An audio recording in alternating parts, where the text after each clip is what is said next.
Convery, producer-engineer Charlie Halbrook. Mike Corwin will be keeping the numbers for us.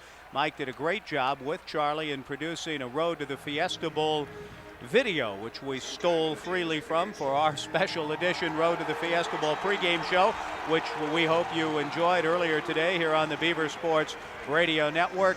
Over 10,000 fans enjoyed it yesterday in the Wells Fargo Arena across the way as part of the great atmosphere that has been presented by the Tostitos Fiesta Bowl. And Bob, before we get to the starting lineups, and we're now about 5.5 minutes away from the kickoff, the Rose Bowl is history in Pasadena. Washington defeats Purdue soundly 34-24. Before we get into the lineups and a couple of more thoughts about the X's and O's in this matchup tonight, look at this scene here tonight. We just saw the biggest flag I've ever seen that covered virtually the entire field here at Sun Devil Stadium. And Darius Rucker from Hootie and the Blowfish, the lead singer with the national anthem. What an atmosphere this is. It's great to be here. It's a marvelous atmosphere. It's been very festive for the last hour or so. Skydivers coming in, one bringing in the Irish flag, one bringing in the Oregon State Beaver flag, another with the U.S. flag. The Fiesta Bowl committee does a fabulous job in this bowl game, and they've made it a great week for all of the fans, all the players, and all the staffs from both of these schools. And I don't know if you would say it's a contrast, but on their big screen here, their Jumbotron, they just, when they introduced the Irish as one player on the matchup tonight, they went through, they had scenes from Newt Rockne All-American, they had win one for the Gipper sort of speech. For the Beavers, they showed a lot of highlights from this year, but that in a nutshell is this matchup. A resurgent, remarkable Oregon State football team that is a legitimate 10-1 and fifth rank in the country, going up against a very good Notre Dame team, but is still known not so much for what they did this year, but for everything that's happened in the greatest tradition college football has ever known. Well, if there is a single school that exemplifies NCAA football in this nation, it's Notre Dame. That's it. The tradition is there. It started with Newt Rockne, and it's gone from there to Frank Leahy with ties to Oregon, and on and on and on. And we know of all of the players that have gone through there. So many and so storied, it's hard to talk about them all. And now the Irish are coming on the field. The Irish have indeed taken the field under head coach Bob Davie.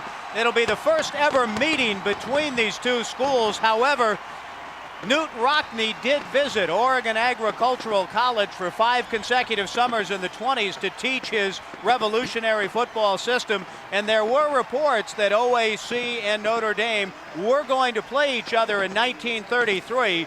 Rockne's fatal plane crash in 1931, of course, prevented that, so it's taken a long time, but the Beavers and Notre Dame meet tonight, and Michael Convery is down below on the field. Here come the Beavers, Mike. You guys got to speak up there, man. I can't hear you.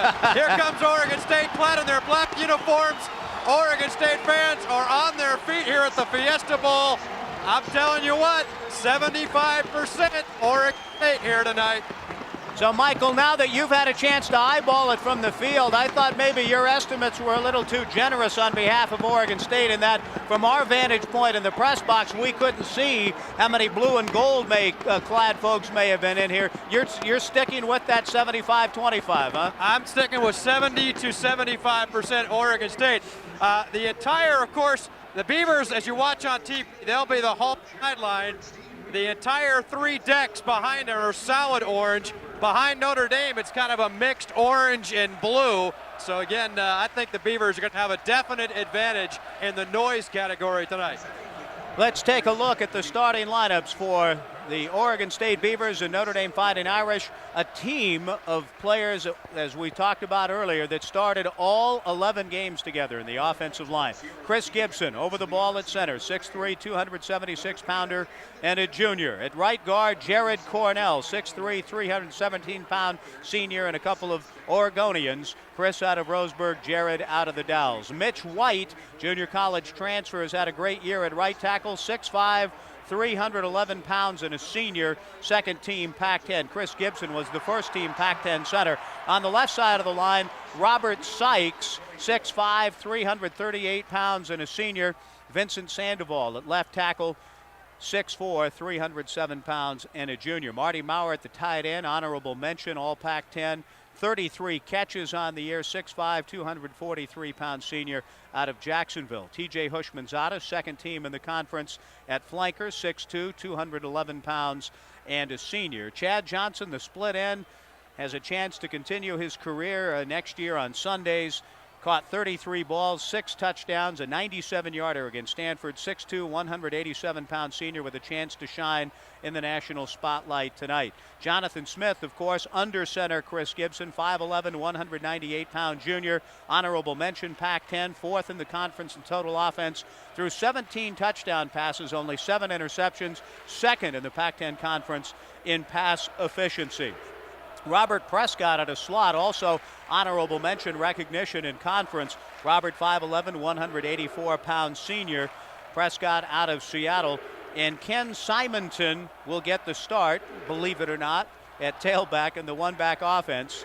5'8", 194-pound junior, first team Pac-10, 8th leading rusher in the nation, led the conference in rushing with 1,474 yards. Patrick McCall, of course, will see a lot of playing time, and a lot of other Oregon State has won the toss. And indeed see a lot of folks get into the offensive mix tonight. The Beavers won the toss, by the way, down below at midfield, and will defer their choice to the second half. So I assume that Notre Dame will take the football to open the game as the officiating crew will go through the signals. Now, for the Beavers on defense tonight against the Notre Dame Fighting Irish, it'll be the unit that was first in scoring defense, first in rushing defense, and 13th in the country, second in pass defense, 19th in the country, first in total defense and 20th in the country, first in interceptions in the conference, and fourth in the nation with 22 picks.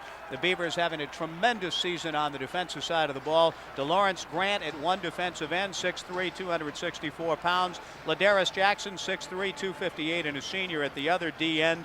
Eric Manning, 6'1", 282, and a sophomore at one tackle. Ryan Atkinson, 6'6", 278, and a senior to start at the other tackle. The backers, middle linebacker Richard Siegler, second in the team in tackles, 6'3", 204, and a redshirt freshman. Darnell Robinson at one outside backer spot. The team leader in tackles was 73, second team all Pac-10, 6 foot, 227-pound senior wrapping up his remarkable career tonight in the Fiesta Bowl. James Allen, a junior out of Jefferson High in Portland, 6'3", 227, ended up with 33 tackles on the year and was really coming on strong as the season ended. At the corners, all Pac-10, Dennis Weathersby, 6'1", 203-pound sophomore, had 2 picks on the year. Keith Hayward Johnson had 3 and 9 passes broken up. Honorable mention all conference, 5'11", 187 pounds and a senior. Terrence Carroll wrapping up a tremendous senior season in his career tonight in the Fiesta Bowl, 6 foot, 215-pound senior. And the free safety returning, Calvin Carlisle, 6 foot, 186-pound junior, as he too plays tonight, but not ready to wrap up his career. A junior will be returning to the Beavers next year. And Bob, as we get this underway, Ryan Seska teeing it up. A quick word about Notre Dame and their excellence on special teams. Notre Dame is fabulous on special teams. As a matter of fact, they rank 4th in the nation in kickoff returns, 24.92 yards per return. And Julius Jones, their starting tailback, a fine running back. He's got a 100-yarder for a touchdown this season. And Tony Driver will be back there also. He is very, very good returning the football. So Ryan Seska would do well to kick this ball into the end zone if he can. Tony Driver and indeed Julius Jones are deep. Ryan Seska has the ball teed up, and a little bit before 5:45 Pacific time, Seska approaches the ball, and the New Year's Day bowl game is underway, and Seska drives it about 8 yards deep, and taking a knee is Julius Jones.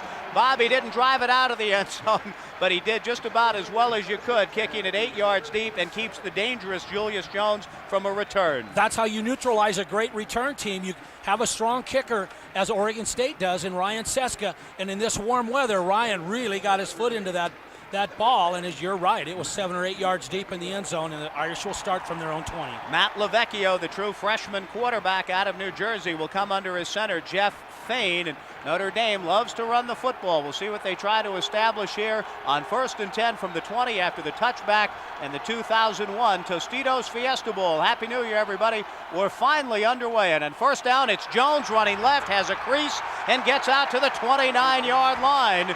And it couldn't have worked any better for Notre Dame on its first carry. A gain of 9.5 on the play. It'll be 2nd down and 1 coming up. Just a little delay that time to Julius Jones, the running back. He gets good blocking from Jim Jones on the left side as offensive guard. And Jordan Black, nice crease in there.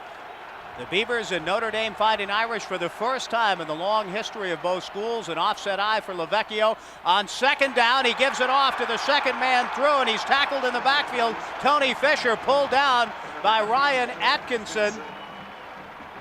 And a loss of a yard or so on the play. Ryan Atkinson knocking him down at the 28-yard line. Good play by Ox, reading it well, Bob. It'll be 3rd down and 2 coming up. The left guard, Jim Jones, pulling that time to block on the offside, and Ryan Atkinson just jumping right in behind him and pulling Tony Fisher down.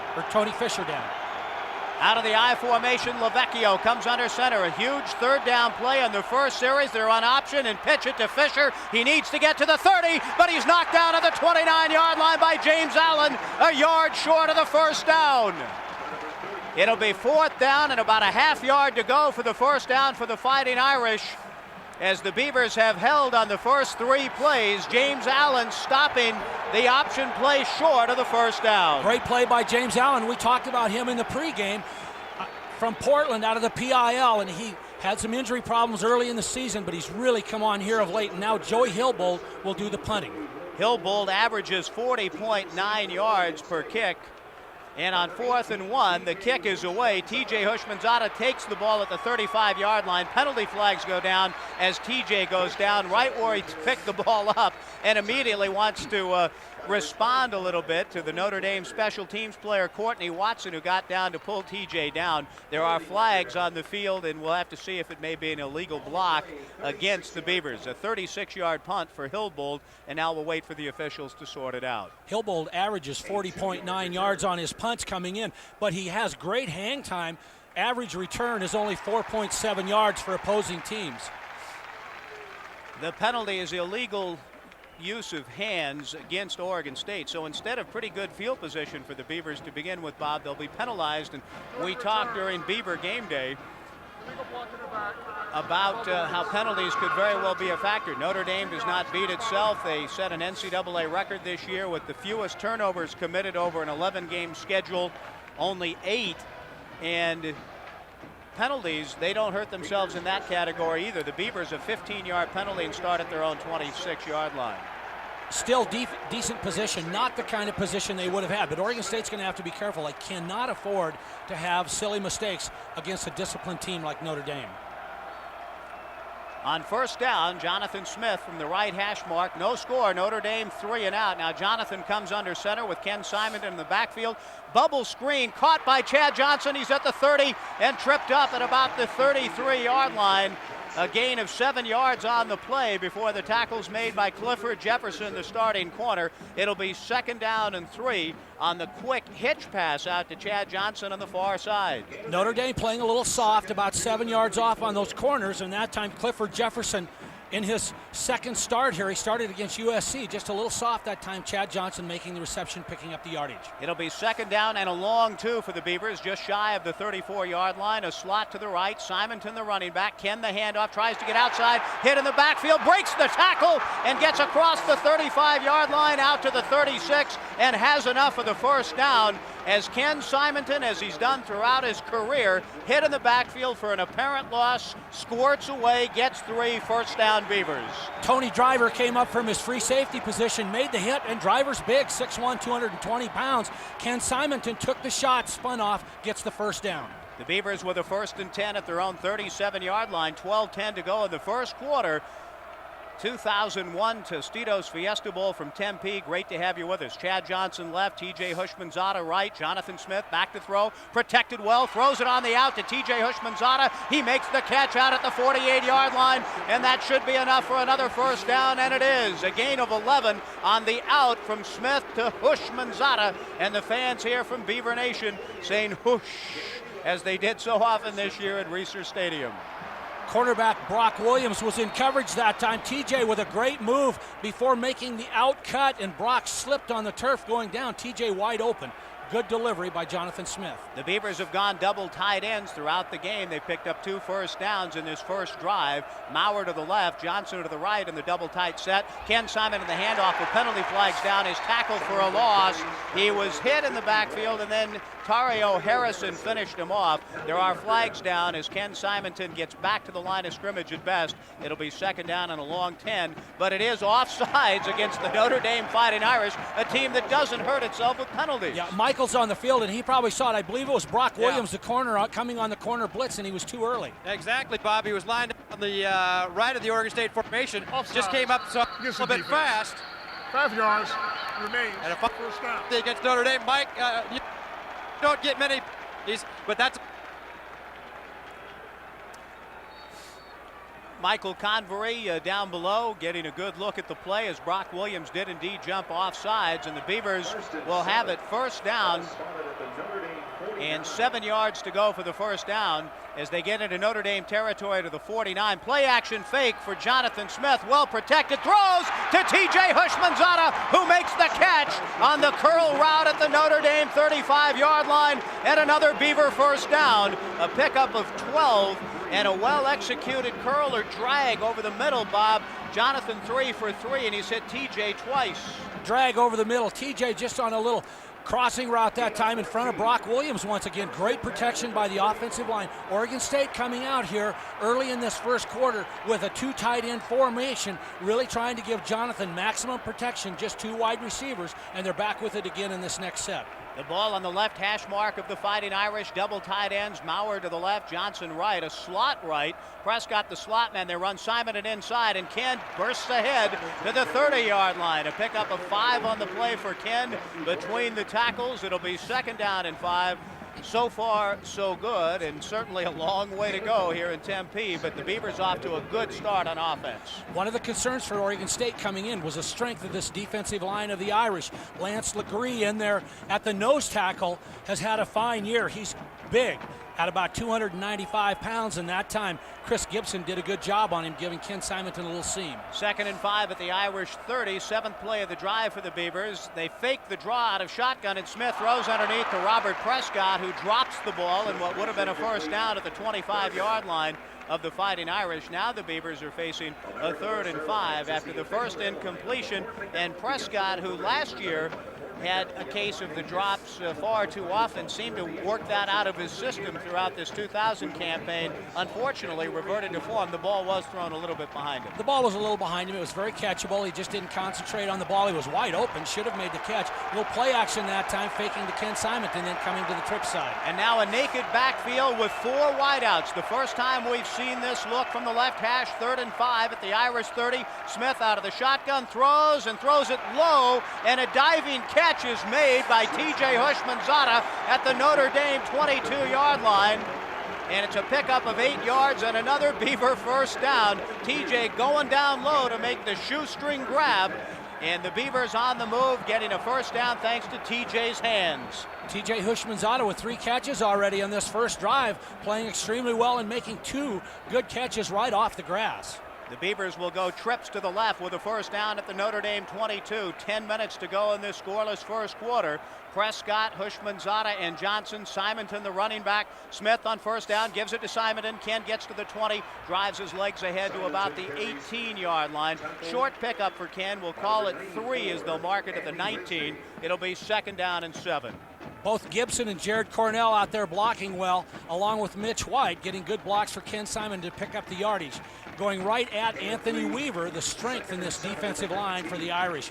Weaver came into this game, he's had a fine season, 49 tackles, 8 sacks, 13 tackles for a loss. Notre Dame allowing just 353.8 yards per game, 147 on the ground, 206 through the air. 2nd down and 7 for the Beavers from the Irish 19. Under pressure, Jonathan Smith blasted and sacked back at the 27-yard line.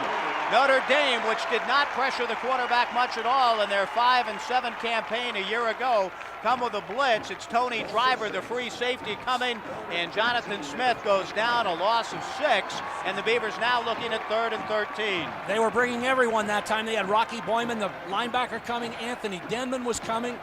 Andy Wisney in there at a tackle position was in, got good leverage, and then, of course, Driver coming in from that safety position. The ball taken back to the 25-yard line from the 19, so with 8:40 to go in the quarter, the Beavers looking at their first 3rd and long play of the night. It's been an impressive drive, starting at their own 26, out of the shotgun. Penalty flags go down, and it's a dead ball. The Beavers appeared as though their running back, Patrick McCall, beat the snap count, and so a false start will make it 3rd down and 18 coming up for the Beavers.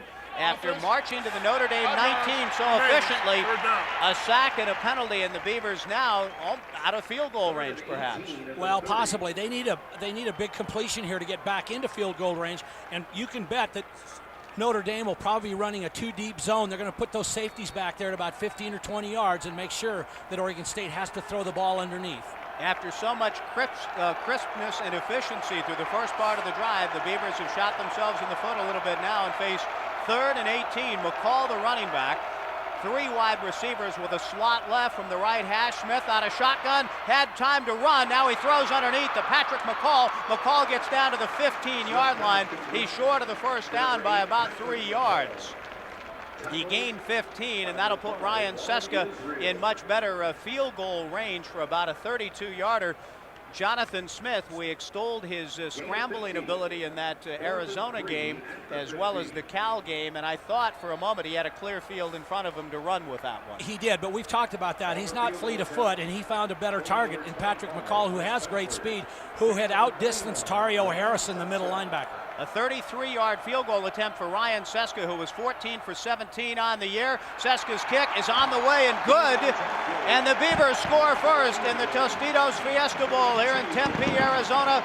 And fireworks accompany the Beavers cheering a very impressive drive in their first possession of the game. A 33-yard field goal for Ryan Seska, and with 7:27 to go in the first quarter, it's the Beavers 3 and the Fighting Irish of Notre Dame nothing on the Beaver Sports Radio Network at OSUBeavers.com. Let's pause 10 seconds for station identification. You're listening to Beaver Football.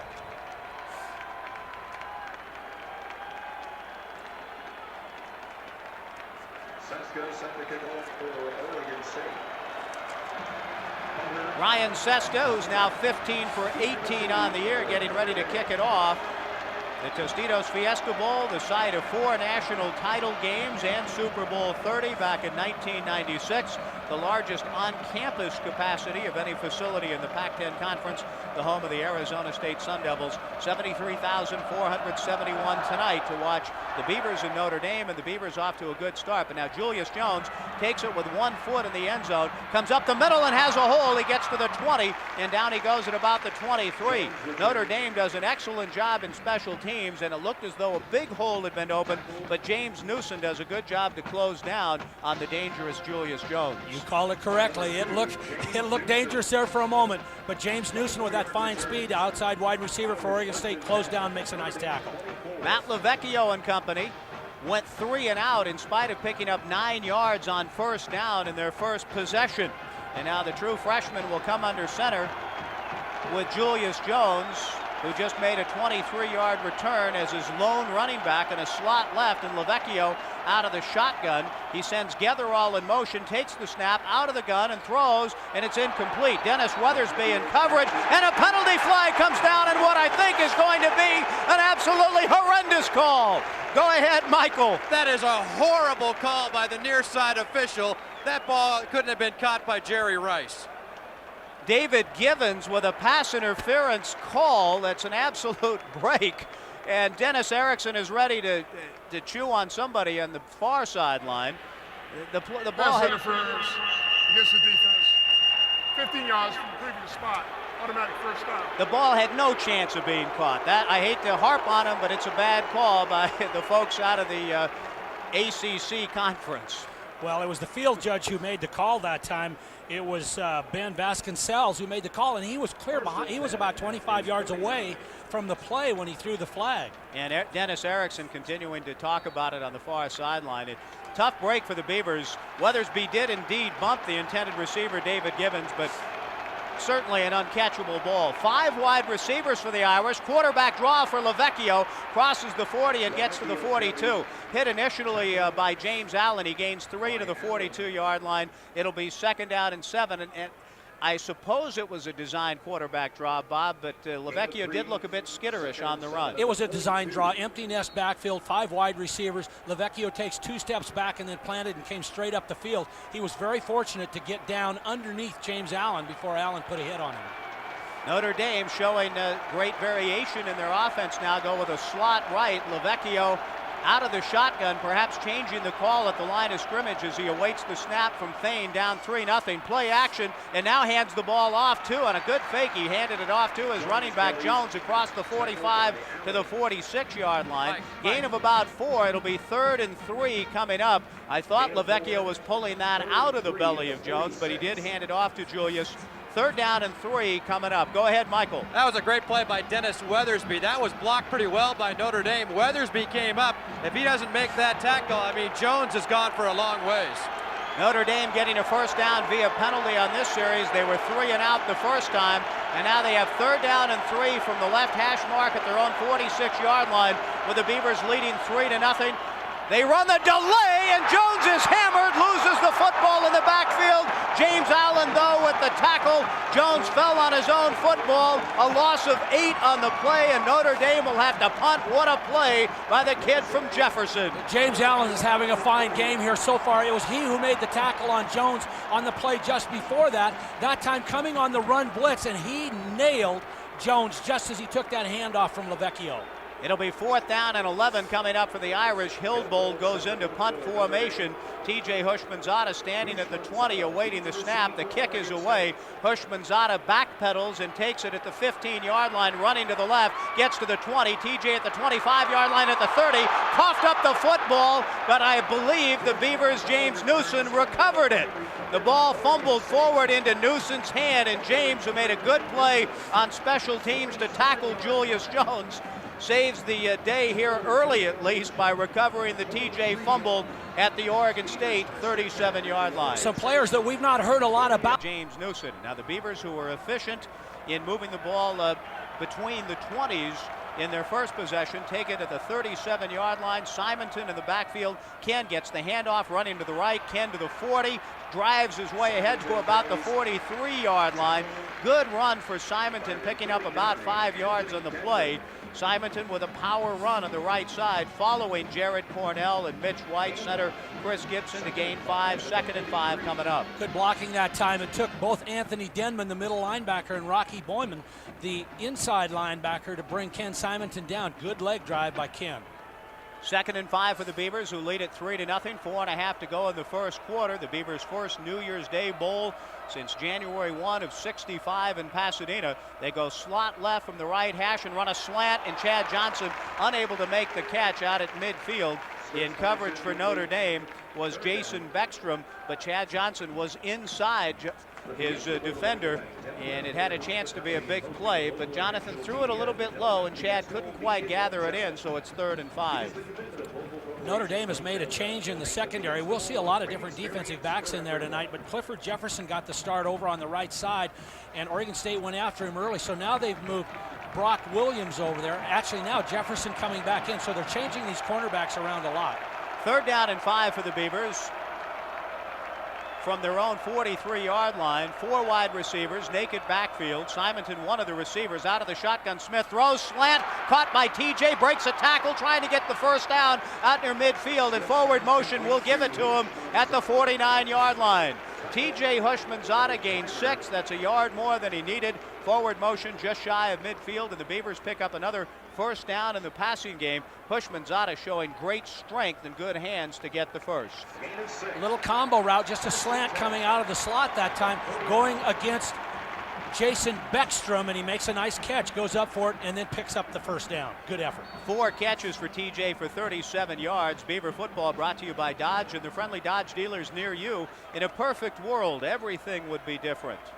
The Beavers leading 3-0, first down at their own 49 from the left hash mark. Out of shotgun, play action to Simonton over the middle. Marty Maurer with the catch at the 40 and ahead to the Notre Dame 30-yard line. Marty Maurer with a pickup of 21 on the quickie from Jonathan Smith to Marty Maurer. Michael. Boy, did the Oregon State offense fool Anthony Denman, the middle linebacker that time. He was coming straight up to nail Simonton on the play action. That left Maurer open. Great call by Tim Lopano. Tony Driver tried to go for the pick that time. He went right in front of Marty Maurer. He misjudged his jump. Marty went up over the top, made the catch. The Beavers go double tight ends now with 2 wide receivers. Hushmanzada left, Johnson right. On the delay and the counter at Simonton, running to the left. Ken with a juke at the 25-yard line. Backpedals to about the 23. Ken Simonton picking up 7 yards on the play. It'll be 2nd down and 3 as the Beavers run the counter to the left. And Ken Simonton now with 23 yards and 5 carries. Big Mitch White and Jared Cornell got the blocking inside. Ken just ducked to the outside that time. And cornerback Clifford Jefferson now knows what it's like to try and tackle a nifty back in the open field, because Ken just left him holding air and spun back inside for the extra yardage. Vintage Simonton, he's replaced by Patrick McCall. 2nd down and 3, 3 minutes and counting to go in the first quarter. 3-0 Beavers. Again, double tight ends, as Jonathan Smith is going to fake the reverse to Prescott and throw to McCall in the flat, and McCall drops the ball at the 20. The ball a little bit behind Patrick. If he catches it, he's probably going to score with his speed. The Beavers faking the reverse, deploy McCall, who's a better receiver than Simonton, into the flat, and I think Patrick might have just dropped a touchdown. Possibly. He had Anthony Denman beat by about 6 or 7 yards. They faked the ball to him on play action, then faked the pitch, and Jonathan threw the ball just a little bit behind Patrick. He had to turn back, should have made the catch, and didn't. 3rd down and 3 in the 7th play of this drive. The Beavers won 12 plays in their first drive, settled for a field goal. They're in Seska range now. 3rd and 3. Simonton off the right side. Ken got to just shy of the 20-yard line and appeared to have been stopped short of the first down. A little less than a yard to go, and now Dennis Erickson with a decision. He's got 4th and less than a yard. He has about a 37-yard field goal attempt or a chance to go for the first down. And Jonathan Smith and Dennis Erickson have decided that, hey, 4th and a half yard, we can get that. They've got confidence. They come into this game on 4th down conversions, actually playing pretty well. Oregon State averages 45% conversion on 4th down situation. The Beavers need to get the football just inside the 20-yard line of Notre Dame. Simonton, a deep drop in the backfield. They're strong to the right. They run Simonton, who dives ahead and should have the first down inside the 20. It's very close, but Ken needed about a half yard, and I think he got it. We'll see now if he'll bring the chains out to measure just to be sure. Michael, go ahead. Maybe a foot. Ken Simonton had to just cross that 20-yard line where they put the ball down. That's a first down. And the referee has just signified first down. The Beavers now with 7 firsts in the game. The Irish have 1, and that was via penalty. Ken Simonton doing a good job of avoiding the attempted tackle of middle linebacker Anthony Denman, who was coming on the run blitz that time. Ken just got inside of him and then was able to dive for the first. 3-0 Beavers, 1st and 10 at the Irish 19. The football in the middle of the field, less than 2 to go in the half. They run off left tackle. Simonton breaks a tackle, keeps his legs driving, and gets inside the 15-yard line down to about the 14. On the slant play to the left, Simonton picks up another 4 yards. Tough yards they were. It'll be 2nd down and 6. Great leg drive that time by Ken Simonton, just keeping those legs moving. He gets through Anthony Denman, then he goes past Tario Harrison, and then it was Glenn Earl coming in from the safety position, and Simonton just keeps Ken Simonton driving. has now gone over the 4,000 career yard mark in his remarkable career at Oregon State with another year to go. 2nd down and 6. They mark it just inside the 15-yard line near the left hash of Notre Dame. They run the delay to Ken, a hole up the middle. It closed quickly, but he gets down to about the 11-yard line. Simonton is short of the first down. the Beavers pick up nearly 5 on the play. It'll be 3rd and short coming up. The Beavers trying to add to their 3-0 lead. 1.5 yards to go. Michael Convery, go ahead. Hey, you know, coming into this game, the big concern for Oregon State was not letting Notre Dame control the ball, those long drives down the field. I got to believe time of possession in this first quarter is 12 minutes to Oregon State. 3rd down, a long yard to go for the first. In motion goes Hushmanzada. The Beavers need to get inside the 10-yard line. They run Patrick McCall, and he's not going to get it. McCall stopped for a loss of a couple of yards to the 12-yard line, and that will be the final play of the first quarter. When we return, Ryan Seska will attempt to put the Beavers up 6-0. So 2 excellent drives, but the Beavers feel wanting a little bit. They're going to try to settle for 3 before this first quarter comes to an end. The Beavers are lining up as though they might want to try to kick the field goal here, but the quarter will come to an end as Seska was in field goal formation, but that is the end of the first period. From the 30th annual Tostitos Fiesta Bowl, the Beavers had it for 10 minutes, 35 seconds of that first quarter. At the end of 1, it's the Beavers 3 and Notre Dame 0. You're listening to Beaver Football.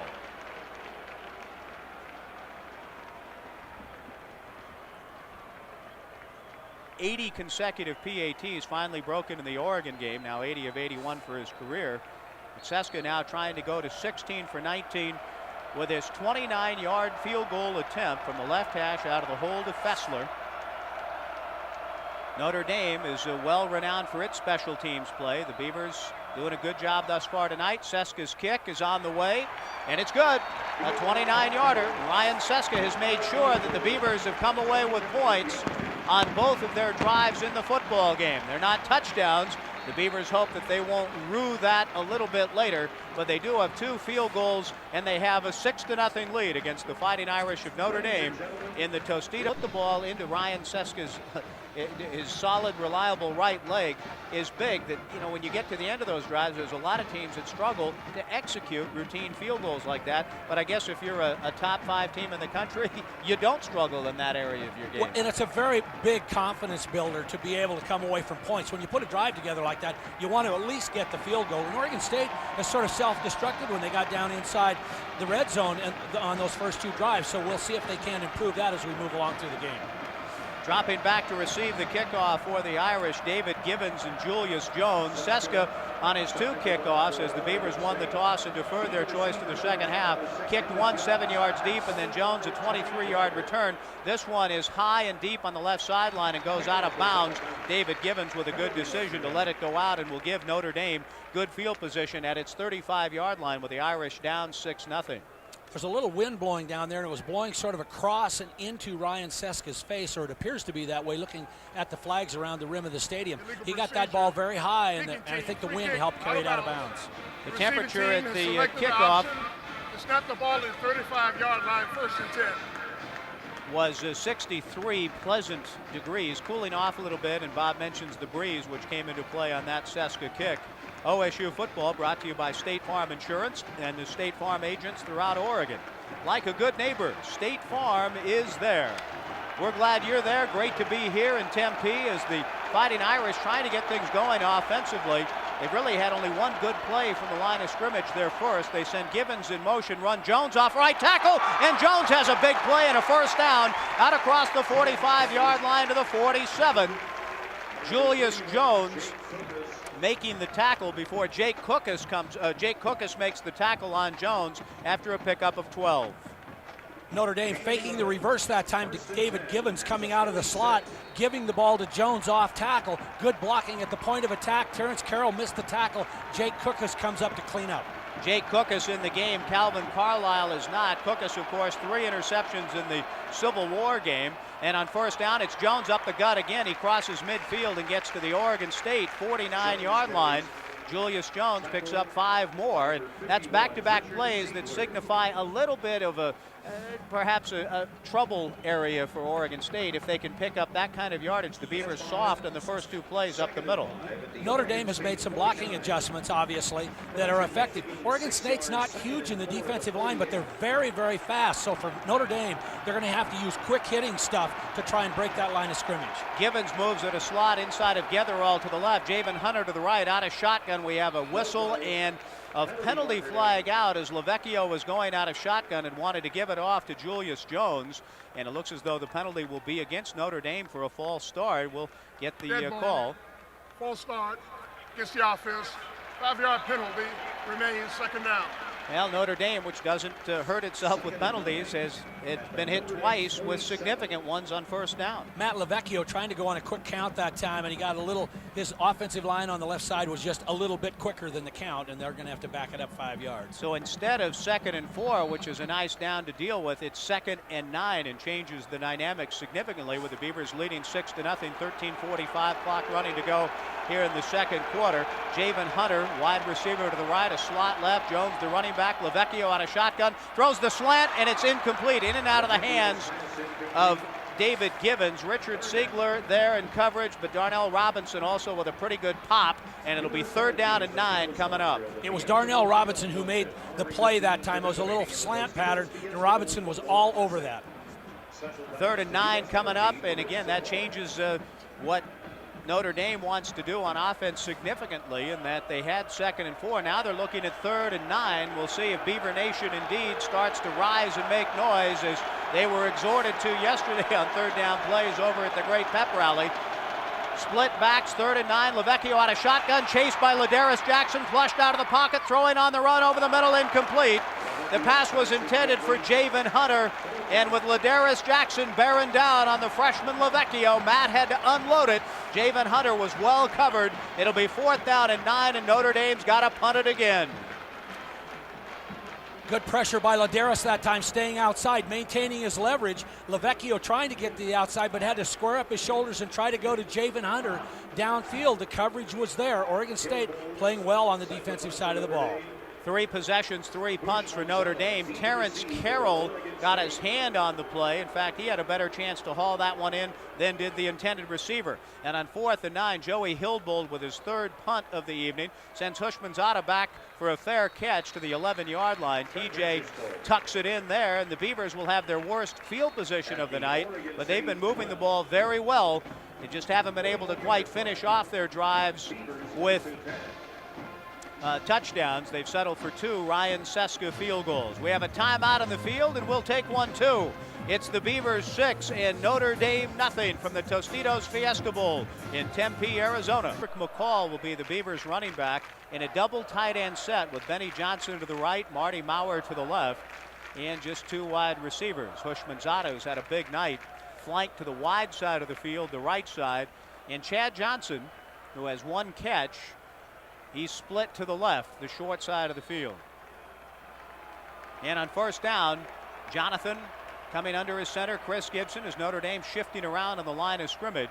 Patrick the running back. Smith back to throw. Fires deep down the left sideline for Chad Johnson. Chad turns to try to make the catch, but it's incomplete. And good coverage by Notre Dame's Clifford Jefferson, but a penalty flag comes out. And I've got to say, turnabout is fair play. If I picked on the officials for the call against Dennis Weathersby earlier, I've got to go against the crew on this one too. Clifford Jefferson is whistled for a pass interference call that I think is a bad one. Michael, go ahead. With you, Mike. I'm going to go the other way with you. That's a bad call against Notre Dame. Yes. Oregon State does not deserve this penalty. Pass interference against the defense. One thing I will tell you, says from the previous spot, automatic first down. the field judge is consistent. Consistently poor. He's late. He's made 2 calls from 30 yards away, and they've both been wrong. Although, you know, looking at the replay, it may be a good call. Clifford Jefferson drove into Chad Johnson as he was trying to come back for the ball. I retract my statement. The field judge did make a good call on that play. But the other one was still bad, though. Right? Oh, the other one was bad, of course. Thank you. The Beavers do get a first down on a 15-yard penalty. It's the Beavers' 8th first down of the game and takes the football out to their own 27-yard line. WorldCom connects your world, large or small. The Beavers 1st and 10 at their own 27, up 6-0. Sean Kintner is checked into the game for the Beavers. He's flanked to the right. Slot left out of the shotgun. McCall on the counter with penalty flags down. Gets to the 30 and out to about the 34-yard line. Gain of 7, which will probably be nullified here. Let's go below to Michael. They're going to get Robert Sykes for holding inside. He was trying to hold down on Andy Wisney, the defensive tackle, and that's a good call. He did grab a hold of him. Wisney got a great break on the ball, a good release inside, and Robert Sykes had to reach out and grab him to allow that play to happen, and Oregon State's going to have to back up. Holding against the offense. 10 yards assessed from the previous spot. Remains first down. So back-to-back penalties, and Oregon State gets a net 5 yards. That takes the football back to the 17-yard line and sets up a first down and 20 for the Beavers, who lead it 6-0, have had 2 possessions and have settled for field goals on 2 fairly long and time-consuming drives. So it's 6-0 Beavers. 13 minutes to go in the half, and the Beavers will go with a naked backfield. Only the second time they've used it, with Patrick McCall deployed as a wide receiver. Now Prescott in motion, the slot man from right to left, out of the shotgun. The throw to Prescott, good catch at the 25, crosses the 30, out to the 33-yard line, as Robert Prescott, the motion man from left to right, just kept on running into the flat, and Jonathan Smith with a good pass on that bubble screen that the Beavers used a lot more last year. Pickup of 16 yards. It'll be second down and a long 4 coming up for the first. Notre Dame very slow to adjust their defense in the secondary that time with Prescott in motion. He ran across the formation with Ron Israel, the strong safety, coming, but not in good coverage, and Prescott just had to turn up and make the catch. TJ Hushman's out of the flanker back in the game to the right. Chad Johnson split left. Second down and 4 for the Beavers. Play action boot underneath to Maurer. Marty makes the catch. First down at the 40 to the 45 of the right sideline. Cuts it back in the middle of the field to the Notre Dame 40 and dragged down from behind at the Irish 37-yard line. Marty Maurer, for the first time I think I've seen him in his career, actually cutting back from the sideline to the middle of the field, and has a first down at the Irish 37-yard line, and they bootleg play, which the Beavers have run as well as anyone. Just the delay on the boot. He comes out of there, and he got terrific blocking downfield that time, which helped him pick up the yardage. It's a gain of 46 to the Irish 37. Beavers leading by a score of 6-0, and in Notre Dame territory again. 3 possessions, 3 penetrations. 2 tight end set with McCall, the running back from the Irish 37. They run the delay to Patrick. Patrick gets to the 35-yard line, a pickup of 2. It'll be second down and 8 coming up. Tony Driver on the stop for the Fighting Irish. The Beavers with a big pass play. Marty Maurer, the longest pass reception of the season, and of course he had that 74-yarder last year down at Nevada. On a very similar play, it was on that little drag pattern out of bootleg, but that time the blocking was just terrific downfield for Martin Maurer. Marty showing some running skills on the cutback, although he didn't quite have the speed to finish the deal. It'll be second down and 8 from the 35, 6-0 Beavers, 11:40 to go in the half from Tempe. 3-step drop and a quick out, overthrown by Jonathan Smith at the 27-yard line. The pass intended on the far sideline for TJ Hushman-Zata, who has been Jonathan's primary target here tonight. Third down and 8 coming up for the first. Jonathan off target on that pass, just 3-step drop on the little quick out, and that ball was hot and very high. Teplik Laser Vision, your vision for the future. Witness a live LASIK procedure Wednesday, January 3rd of this week at 6:30 p.m. in Beaverton. Call 800-422-7014 to reserve your seat. 800-422-7014. Naked backfield, 3rd and 8 at the Irish 35. 4 wide receivers. Jonathan to throw out of the shotgun. Throws for Marty Maurer. He makes the catch at the 10. Did he shove off? The Notre Dame DB is asking for it as Marty Maurer makes the catch and goes down at the Irish 5-yard line. A gain of 30, first and goal Beavers, and the Irish are pleading and begging for a shove off. Shane Walton, the corner in particular, is pleading his case that Maurer shoved off to create separation. He created a little separation, but it wasn't a big shove. It was Anthony Denman, the inside linebacker, who is the best cover linebacker for Notre Dame. And they got the matchup they wanted. They got Marty Maurer on him in single coverage. Marty made a nice adjustment, makes the catch. The Beavers with a slot left, first and goal at the Irish 5, trying to get a touchdown and finish the deal. Simon off right tackle. Ken breaks a tackle and drives ahead to about the 2-yard line. Going off the right side of Cornell and White, and picks up a tough 2 or 3, well, it'll be 2 yards to the 3. Second and goal coming up. The Beavers leading 6-0 with 10:55 to go in the half, and deep in Notre Dame territory. Michael. That was a great tackle by Andy Wisney from Notre Dame. 9 times out of 10, Ken gets out of the grasp of a tackle like that. That time, Wisney hung on for dear life. A slot to the left with TJ inside of Johnson. Now he goes in motion from left to right. The Beavers with Simon into the backfield. Run Ken. Ken gets to the 1, and down he goes. Short of the first. Might have gotten just inside the 1. Israel coming up from the secondary to make the stop. And that's one of the things Jonathan Smith talked about, Bob, is how good of tacklers these DBs are, and Israel prevented Simonton from getting in. And they're big. These safeties are very big. That time Ken Simonton had a good drive going, but Israel came in underneath. Rocky Boyman was also there, and they put the stop on him. The defensive backs tackle well. They're both about 6'1", 215, 220. Third and goal just inside the 1-yard line. Notre Dame Nation making a little noise. Simonton, the running back, the Pac-10's leading scorer, trying to get another touchdown. We'll see if they go to him again. Jonathan to Ken. Ken gets to the half-yard line, and that's all. He's short, and the Beavers need about a half yard to try to get in. It's 4th and goal from inside the 1. No gain for Simonton, a decision for Erickson, and they're going to go because Jonathan Smith has come over to talk to Dennis Erickson. Patrick McCall will spell Simonton here. Those safeties really come up and stick in there. That time it was Tony Driver coming in up to help out Ryan Roberts, the defensive end. They got great penetration underneath Oregon State. Oregon State, if they run it here, they're going to have to stay low and really stick it to get it in the end zone. 4th down inside the 1 and goal. Toss sweep. McCall trying to get outside. He won't. He's tackled for a loss on the sweep back at the 5-yard line, and Notre Dame will take over as the Beavers tried to go inside between the tackles to Simonton twice in a row. Ken got stuffed. They bring McCall in for a toss sweep. Notre Dame diagnoses it and stops McCall for a loss of 4 back to the 5, and the Irish take over in what could be a huge turn of momentum in this game. Well, it could be. The interesting thing here will be to see how Oregon State reacts defensively.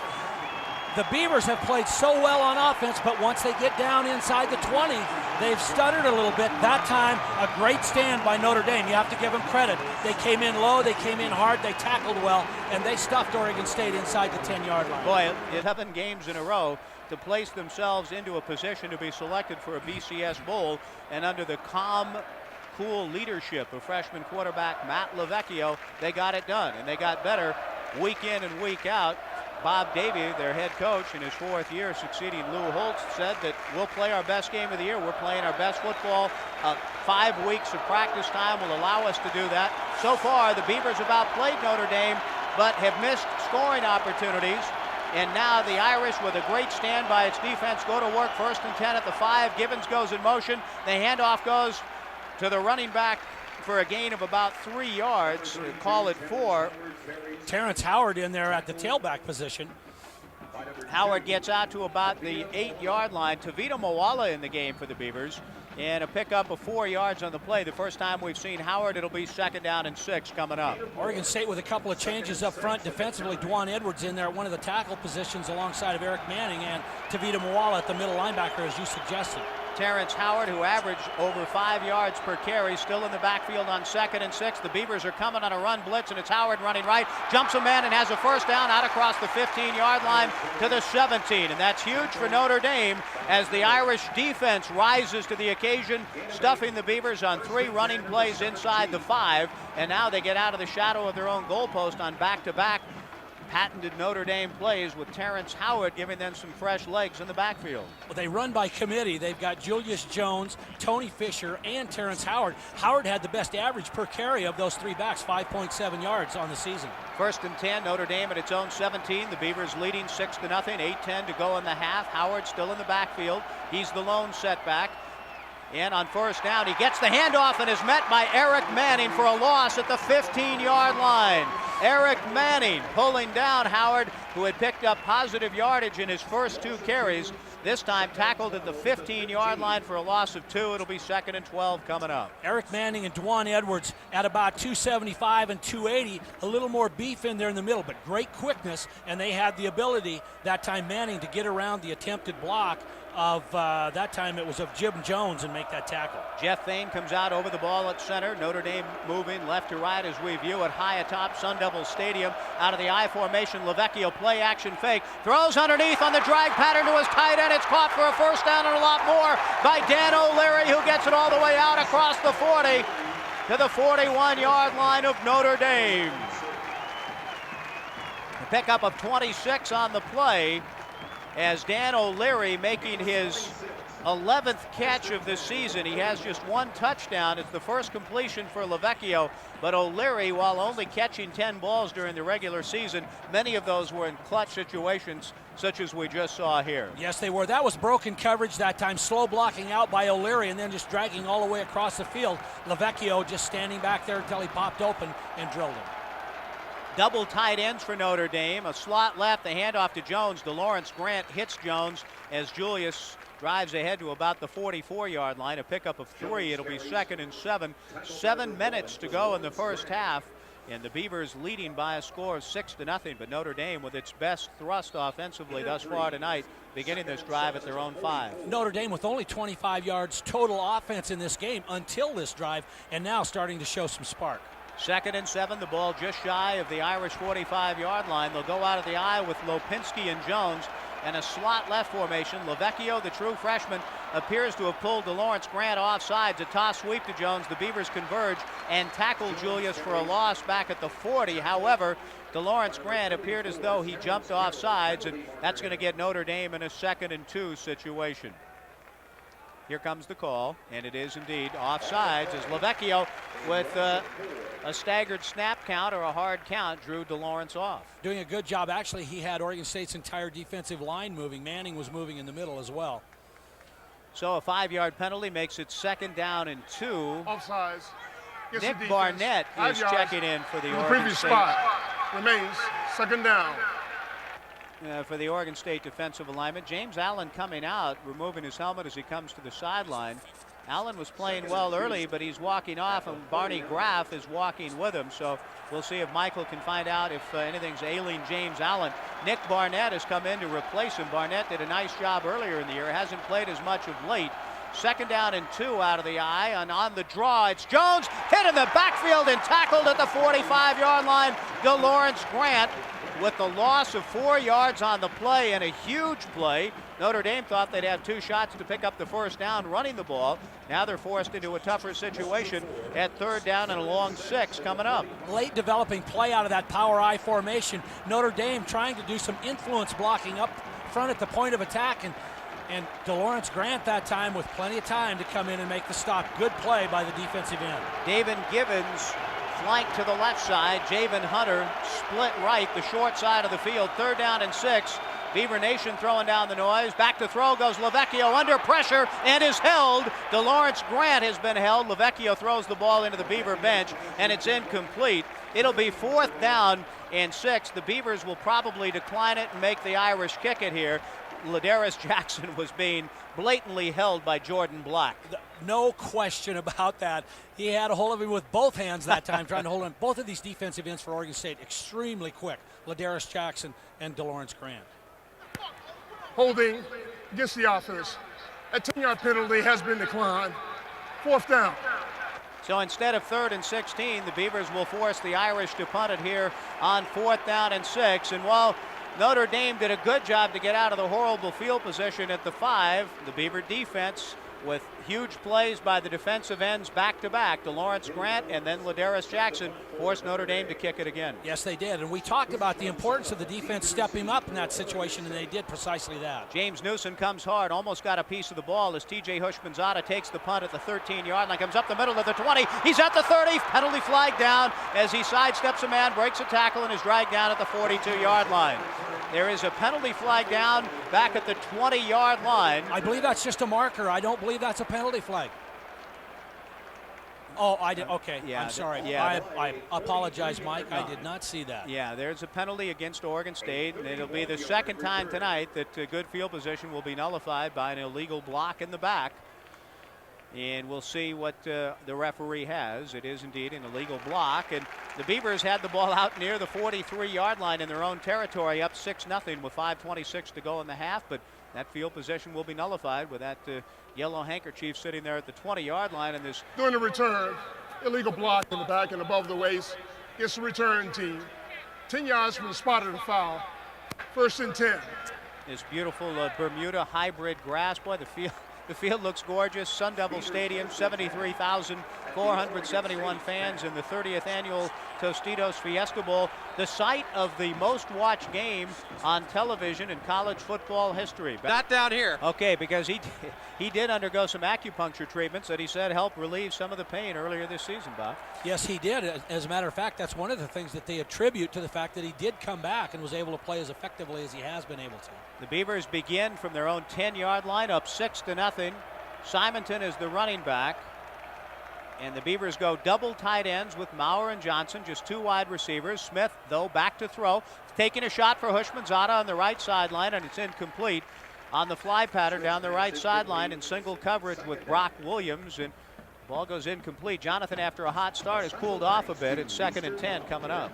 Single coverage that time because Notre Dame had the blitz on. They had Tony Driver coming on the weak safety blitz off the right side, and Jonathan had to throw that ball just a little bit earlier than he wanted to. Beaver Sports Talk with Richie McKay and Judy Spolstra tomorrow night and every Tuesday night, 6:05 to 7 from the Headline Cafe, 3rd and Jefferson, downtown Corvallis. Hope you'll join us, and we welcome your calls along the Beaver Sports Radio Network. Slot left on 2nd down and 10 for the Beavers. The ball just off the right hash mark from their own 10. Oregon State up 6-0. Smith out of shotgun. The slant caught by TJ. Tries to spin away from a tackle across the 20 and gets out to about the 24-yard line. Gain of 14 on a slant to Hushmanzada. And TJ, who was hot early in the game as Jonathan's #1 target, makes his 5th catch of the night and his first here in the 2nd quarter. He has 51 yards on the night. Well executed slant. Coming inside on the slant against Clifford Jefferson that time. Good body position by TJ and a fine strike by Jonathan. It'll be under 5 minutes when Jonathan takes the snap, and the Beavers up 6-0 here in the 2nd quarter. They run the counter to the right. Simonton tries to get back to the line of scrimmage and is barely able to do so. May have picked up a yard on his dive ahead. It'll be 2nd down and 9 coming up. The Beavers running the 34 counter to the right side, and not much there. Notre Dame has begun to stiffen up on the run. Tario Harrison came in from the middle linebacker position and cut back inside of the blocking that time, got in the backfield. It was he who tackled Ken Simonton. Ball at the 25-yard line of Oregon State on the right hash. Leading 6-0. Now 4.5 minutes to go in the first half from Tempe. Jonathan will come under his center, Chris Gibson. And Jonathan wants a timeout, or he doesn't like what he sees. The 25-second clock had counted down to 0, and the Beavers take a timeout because Jonathan's saying, how in the world could the shot clock, I've seen too many basketball games lately, the 25-second clock run down as quickly as it had. The Beavers weren't in the huddle for a long time. We'll see what the referee says. Back, and that was the deal. The Beavers were ready to come under center. Television wasn't quite ready, and now the 25-second clock is reset again for the 3rd time. This had better be a big play after all of that. 2nd down and 8, 4.5 to go in the half, 6-0 Beavers. Jonathan from the right hash from his own 25 goes back to throw and throws the out, and it's caught, and it's going to be a big play. Chad Johnson down the left sideline. Nobody will catch Chad, and it's a touchdown, 75 yards for the Beavers. Well, we said it had better be a big play. They don't get much bigger than that, Bob. No, it really doesn't. It was Clifford Jefferson tried to come underneath and make the pick, but he was a half a step late. He couldn't get there. Chad Johnson just had to turn it up and run. And then as Clifford Jefferson turned, he had a hamstring roll up on him, and he couldn't run, and the safeties could not get there to tackle Chad Johnson. The Beavers take a 12-0 lead, and now will go for 2 here. They're trying to get their act together on the 2-point conversion play. The 25-second clock has not started to count, but a 75-yard touchdown pass from Jonathan Smith to Chad Johnson to put the Beavers up by a score of 12-0. And Michael, what do you got? You know what? Chad Johnson dropped that ball before he crossed the goal line. He was running down the side. I think he thought the 5-yard line was the goal line. He dropped that ball before he crossed the goal line. Well, if Notre Dame didn't rush down to recover it as TJ goes in motion from left to right, that's their problem. Play action fake. Smith throws back underneath, and it's incomplete, intended for Hushmanzada, dragging back from right to left, and the Beavers missed the two-point conversion attempt and have to settle for the 75-yard touchdown pass. The Notre Dame fans are booing, and perhaps, well, they should, but did the Irish come down and try to cover the ball, Bob? No, they did not. And the point is he may not have taken it in, and that's really too bad if he didn't. We can't tell at this point. And indeed, on the replay, Chad Johnson did drop the football. He, as you had pointed out, Bob, he had run free down the left sideline. No one was going to catch him, and for Chad, when he got to the 5-yard line, he thought it was the goal line and dropped the football. But Notre Dame, to their discredit, didn't rush after and pounce on the ball. If they do, they force the officials to make a call there. But since they can complain all they want after the fact that the official should have said or done something about it, but the Irish didn't force the issue by falling on the football, so it's 12-0 Beavers. Good point. And another issue that should be stressed here is he didn't drop the ball. He made a huge mistake. He let go of the ball. He put the ball down, but it wasn't, it really wasn't a fumble. He just made a mental mistake, and what a huge break that is for Oregon State. Yeah, it was a mental mistake. It wasn't as though he was spiking the football or that he was trying to elude a would-be tackler or anything else. He thought he was in the end zone and dropped the ball, but had Notre Dame recovered it, it would have been their football and no touchdown for the Beavers. Ryan Seska, line drive kick taken by Givens at the goal line, comes up the middle, and now they're going to reverse it to Javen Hunter running to the right, and Javen's got a few blockers out there, gets to the 20, but James Newsom hits him, and then Hunter blasted from behind for a return to the 23. Nick Barnett, I believe, was the guy that came from the far side as they sandwiched Javen Hunter. Newsom coming from the left, and then Barnett full speed coming the other way. Notre Dame now down 12-0. We'll have it 1st and 10 at the 23. Chafing a bit from the lack of a fumble call against Chad Johnson, but they only have themselves to blame for not getting down and falling on the football. That's the way to defeat those red zone Blues. Throw a 75-yarder to Chad Johnson as the DB went for the pick and got burned by the great speed of Johnson. And even though it was really only a 70-yard touchdown because Chad let go of the ball at the 5, it's in the books. And that's your Horizon Air Beaver touchdown recap. Notre Dame now down 12-0. We'll go with an offset eye, 1st and 10 at its own 23. Play action fake. LaVecchio under pressure, and Ryan Atkinson sacks him back at the 12-yard line. Ryan Atkinson with his second excellent play, one on the ground game and this time on a sack as Atkinson sacks him at the 12-yard line, and that's tonight's Safeway sack of the game. Safeway, bringing you quality selection and value every day. Michael's got something down on the field. He saw that play up close and personal. Yeah, I sure did. They were trying to go to Joey Getherall on the fly pattern. He did a little hesitation with the play action. Keith Hayward Johnson wasn't buying it. Great play by number 3. Staying disciplined, and now Notre Dame down 12-0 in a deep hole here, 2nd and 21 from its 12. Pressure coming again on LaVecchio. He tries to step away from it, and he's sacked inside the 5-yard line by Ladarius Jackson.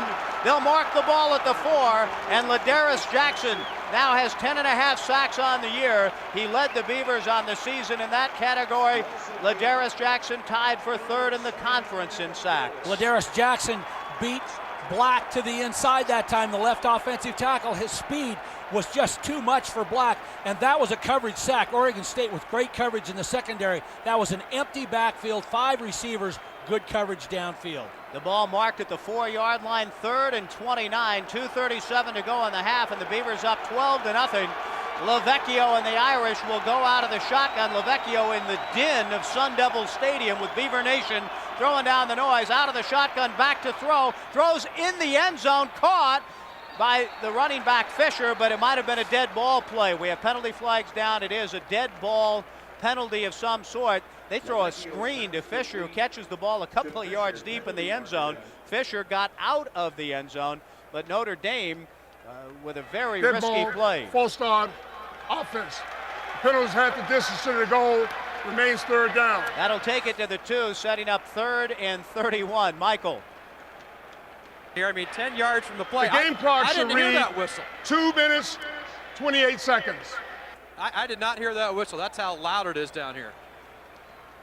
Now, the Beavers fans were throwing down the noise, and they need to crank it up again here now with the Beavers up 12-0, and Notre Dame looking at a 3rd and 31 The ball at the 2 for the Irish, and the Beavers right here. Their defense, and even if they don't force a turnover or whatever may transpire here, the offense should get the ball in great shape. Out of shotgun with split backs goes Lavecchio. 3rd and 31 for the Irish from their 2. Lavecchio awaiting Thane's snap. Takes it, rolls right, shovel pass is incomplete. And it'll be 4th down and 31 coming up. Penalty flags come in at the end, and it could be a personal foul against Oregon State. And if it is, it's absolutely horrendous against Oregon State to allow themselves to be penalized here. At the end of the play, a penalty flag came out. You had the Irish at 4th and 31, ready to punt the football. And it's a personal foul against Oregon State, which is absolutely unconscionable. Unconscionable. Well, it was an interesting situation. It was David Gibbons coming back in, throwing what appeared to be a very late After block the play attempt. was over, we have a dead ball, personal foul against the defense, 15 yards from the previous spot, automatic first down. That's a killer. The first down is the thing that really kills you, but that was a questionable call there. Well, again, you're probably right, Bob, and if you got kind of deked into it or suckered into it, however you want to look at it, knowing the situation, you can't let yourself be suckered into something when you have them 4th and 31. Without question. You just can't do it. And it's always the second person that gets caught. Right. In that case, it was Calvin Carlisle. So a first down for the Irish on the personal foul penalty against Carlisle. 1st and 10 for the Irish from their 17. Now they throw underneath the Fisher, who makes the catch and is tackled immediately by Darnell Robinson for no gain. It'll be 2nd and 10 with the clock running. It'll be down under the 2-minute mark here in a moment. The Beavers up 12-0, but had a chance to force the Irish to punt the football from way back in the end zone on 4th and 31. Bimart, want more, get more at www.bimart.com and shop online for hundreds of special items only available in Bimart's e-catalog. On 2nd down, Lavecchio throws the ball to Joey Getherall, who makes the catch out to the 27-yard line and should have a first down. I can't believe that the Beavers are in the position that they're in. The Notre Dame didn't have to punt the football. We'll have a measurement, and that'll give us a chance to take a station break. Campus Connection, located on Monroe Avenue in Corvallis, has the latest in Beaver apparel and gifts.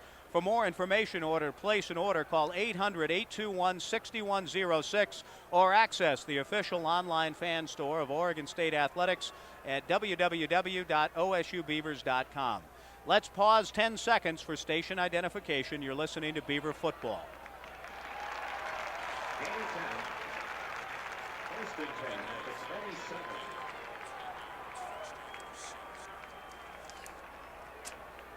It is a first down as the chains will be moved 10 yards. Notre Dame was, I'm not ready to say to pack it in, but they were going to have to punt 4th and 31. Disaster could have occurred there. The Beavers would have had field position deep in Notre Dame territory and a chance to perhaps go up 19-0. It's still Notre Dame football at their 27. Lavecchio out of shotgun, steps up, throws over the middle. Richard Ziegler makes the catch immediately on the receiver, Javen Hunter, to the 30. Pickup of 3. It'll be 2nd down and 7. Good quick tackle by Richard Ziegler. We're down to 1:08 to go in the half. And Notre Dame on 2nd and 7 with split backs out of shotgun at the 30. Lavecchio rolling to his right, under pressure, throws on the run, and it's incomplete. The pass intended for Getherall. Keith Hayward-Johnson on the coverage. It'll be 3rd down and 7 coming up for the Irish with 56 seconds to go in the half. DeLawrence Grant putting just a little pressure on there. Lavecchio had to fire that ball a little sooner than he wanted to. He threw it away right in front of his own bench. You get the sense that Notre Dame, this isn't the situation the Irish thrive in here. The Beavers hope to take advantage of it, force him into a big mistake. Michael, go ahead. After that play, Jeff Fain, the center for Notre Dame, gave Eric Manning a little bit of a shove. They're trying to egg the Beavers on. Eric just looked at him and walked away. That's the much better, more noble response. Wiser, certainly. 3rd and 7. Fain under center, now flushed away, steps up the middle, throws over the middle. Javen Hunter makes the catch, breaks free. He's heading into the secondary. Terrence Carroll tackles from behind at the Oregon State 30-yard line. Great play by Matt Lavecchio. He's had a little bit of happy feet, but he stepped away from what he thought was pressure coming. found himself a little bit better pocket and throws the ball over the middle to Hunter on the crossing pattern, who runs well after the play for a gain of 40 to the Beaver 30. Down at 40 seconds to go in the half, 12-0 Beavers. Lavecchio back to throw. Throws over the middle, and it's incomplete. Getherall and Keith Hayward Johnson get hung up down there.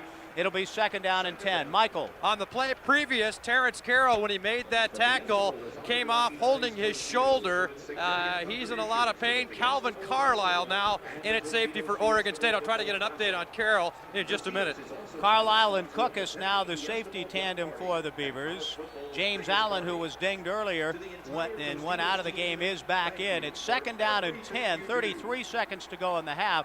Notre Dame from the Oregon State 30-yard line, coming back from a desperate situation thanks to an untimely personal foul penalty against Oregon State to keep the drive alive, now trying to take full advantage of it and get squarely back in the game. Lavecchio comes into the shotgun position and calls a timeout. And so with 33 seconds to go in the half and the Beavers up 12-0, we'll take a break from Sun Devil Stadium in Tempe. It's the Beavers 12 and the Irish nothing. You're listening to Beaver Football.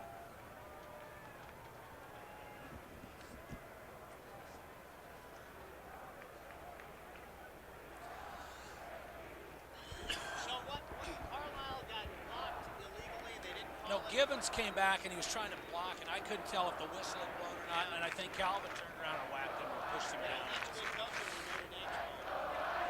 The game may be close to over.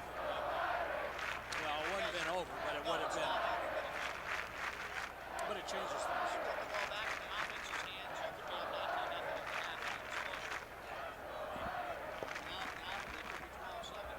I think Terrence is going to be okay. I saw him.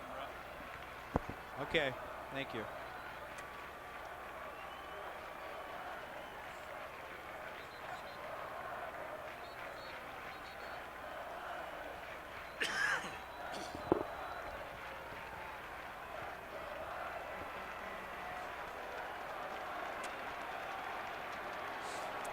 The Dairy Farmers of Oregon are proud partners with OSU academics, research, and athletics.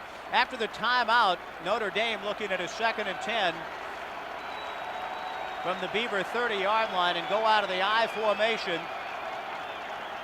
And they run option for the first time tonight and run into the right with a crease is Julius Jones to the 20 and knocked out of bounds by Terrence Carroll back in the game. Good to see that. Carroll flying over to knock Julius Jones out at the 19-yard line. A gain of 12 and a 1st down for the Irish, who are now very much in Nick Setta's field goal range. Setta 8 of 14 on the year with a long of 47.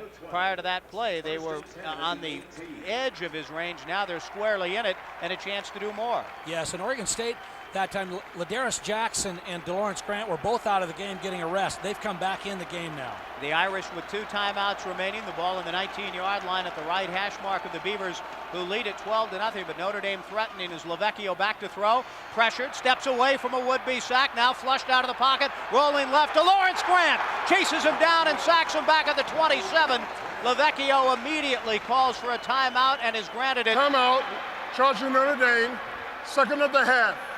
16 seconds to go in the half as DeLawrence Grant with a great speed chasing Lavecchio down from behind. No. DeLawrence Grant that time tried to get to the outside of Kurt Vollers, the right tackle, had a great spin move on him, then came all the way back across the field and runs Lavecchio down from behind. Not bad for a defensive end at 6'4", 270 pounds. With the Notre Dame taking its 2nd timeout, the Beavers with 16 seconds to go looking at 2nd and 18 and the ball back on the 26-yard line. That changes the dynamics in a big way now because Setta, who was in good range, now at this point would be attempting a 43-yarder, and that's a much tougher boot. Notre Dame psychologically, you think, would need to get some points out of the deal before the half, so a huge play coming up here on 2nd and 18. This is a very big play. They certainly want to get points on the board before they go in at halftime. And keep in mind that Setta's long this year is 47 yards. This is warm weather, so it's in his range. It's an accuracy issue, I believe. Call Pacific Office Automation for digital solutions for your office. Local people respond. Local people make decisions. Local people make sure that you're happy. 12-0 Beavers, 16 seconds to go in the half. The Irish will go with split backs, Fisher and Julius Jones, as Lavecchio comes under his center feint and backpedals to throw. Pressure coming again. Throws over the middle, and it's incomplete, and it'll be pass interference against Oregon State as David Givens fell down at the 5-yard line, and it'll be a first down for Notre Dame after the penalty with 10 seconds remaining in the half. Michael Corwin is keeping the numbers for us. With this penalty tacked on here in a moment on pass interference against the Beavers, it'll be 9 penalties against Oregon State for 85 yards. Well, that's 4 yards over their game average, and they've done this in just a half. They dominated in the first quarter and the first part of the second quarter, but this has been a pretty good drive that Notre Dame's put together here on this possession. It began at the 5-yard line, and Notre Dame. Pass interference. It's a defense. 15 yards, previous spot, automatic first down. Has taken it all the way to the 6 with David Givens out applauding. Givens, in a very real sense, sort of deked his way into that penalty, too. There was a little bit of contact, and he went down in a heap. He was not going to catch the football. Well, it was not a catchable ball, or it certainly didn't appear to be so from here. And the penalty yardage, nevertheless, marked off, and it will take the football down to the Oregon State 12-yard line with 10 seconds remaining. 1st and 10 Notre Dame from the 12 with the Beavers up 12-0 and 10 seconds to go in the first half from this 30th annual Tostitos Fiesta Bowl in Tempe, Arizona, Sun Devil Stadium. Now huge for the Beavers to try to keep Notre Dame from getting 6. The Irish with just 1 timeout remaining in the half could only run it presumably 1 time. They go a slot left. Givens inside of O'Leary and a slot to the right, 1 setback to throw. Fade route is incomplete. Dennis Weathersby in coverage on David Givens. 6 seconds remaining. 2nd down and 10 from the 12 of Oregon State for Notre Dame. Bob Davie and company may take 1 more shot before settling for a set of 3. Givens had great position that time coming out of the slot, just going outside and straight down the field on a little fly. But Dennis Weathersby was in between Lavecchio and Givens and obscured Lavecchio's vision, and he threw the ball too high. Same formation, slots left and right. 1 running back, Lavecchio, with 6 seconds to go in the half. Backpedals to throw, sets up, throws. It's batted away and incomplete and almost intercepted by Siegler with 2 seconds to go. And Michael, it looked as though Richard had that right in his mitts. Richard Siegler cut right in front of me. I'm in the back of the end zone. That ball went right through his hands. What a huge turnover that would have been for Oregon State. But good job by the defense keeping him out of the end zone. Lavecchio has only thrown 1 interception now since taking over as the starter 7 games ago, and that encompasses some 135 attempts, 1 pick. He just missed throwing his 2nd. It'll be a 30-yard field goal attempt for Nick Setta, actually officially at 29. The snap is down. The kick by Setta is good, and that will be the end of the first half as Notre Dame gets a little bit of new life on a personal foul penalty that keeps them out of potential disaster backed up at their own goal line. They take advantage, and they get 3 to end the half. 29-yard field goal, the 3rd field goal of the night, 2 for Ryan Seska, and for the Beavers, a 76-yard touchdown pass.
I didn't follow the play all the way. It's my fault. Yeah, that'll be fine. Let's do it then. Okay.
was a discussion about that. And he had a little discussion with Calvin Carlisle, too. It was an interesting half. All in all, a good half for the Beavers. They'll get the football to start the second half, leading by a score of 12-3. And getting ready to kick it off for the Fighting Irish is Matt McNew. He approaches the ball and drives it into the end zone, and Robert Prescott will watch it bounce out of the corner. So a touchback will give the Beavers the football at their own 20, up 12-3 for the first drive of this second half in the 30th annual Tostitos Fiesta Bowl in Tempe, Arizona. Mike Parker, Bob Grimm, Michael Convery, Charlie Halbrook, our on-site engineer, Mike Corwin, keeping the numbers for us. United Rentals is Oregon's equipment rental leader with over 25 locations to serve you. United Rentals, the right equipment right now.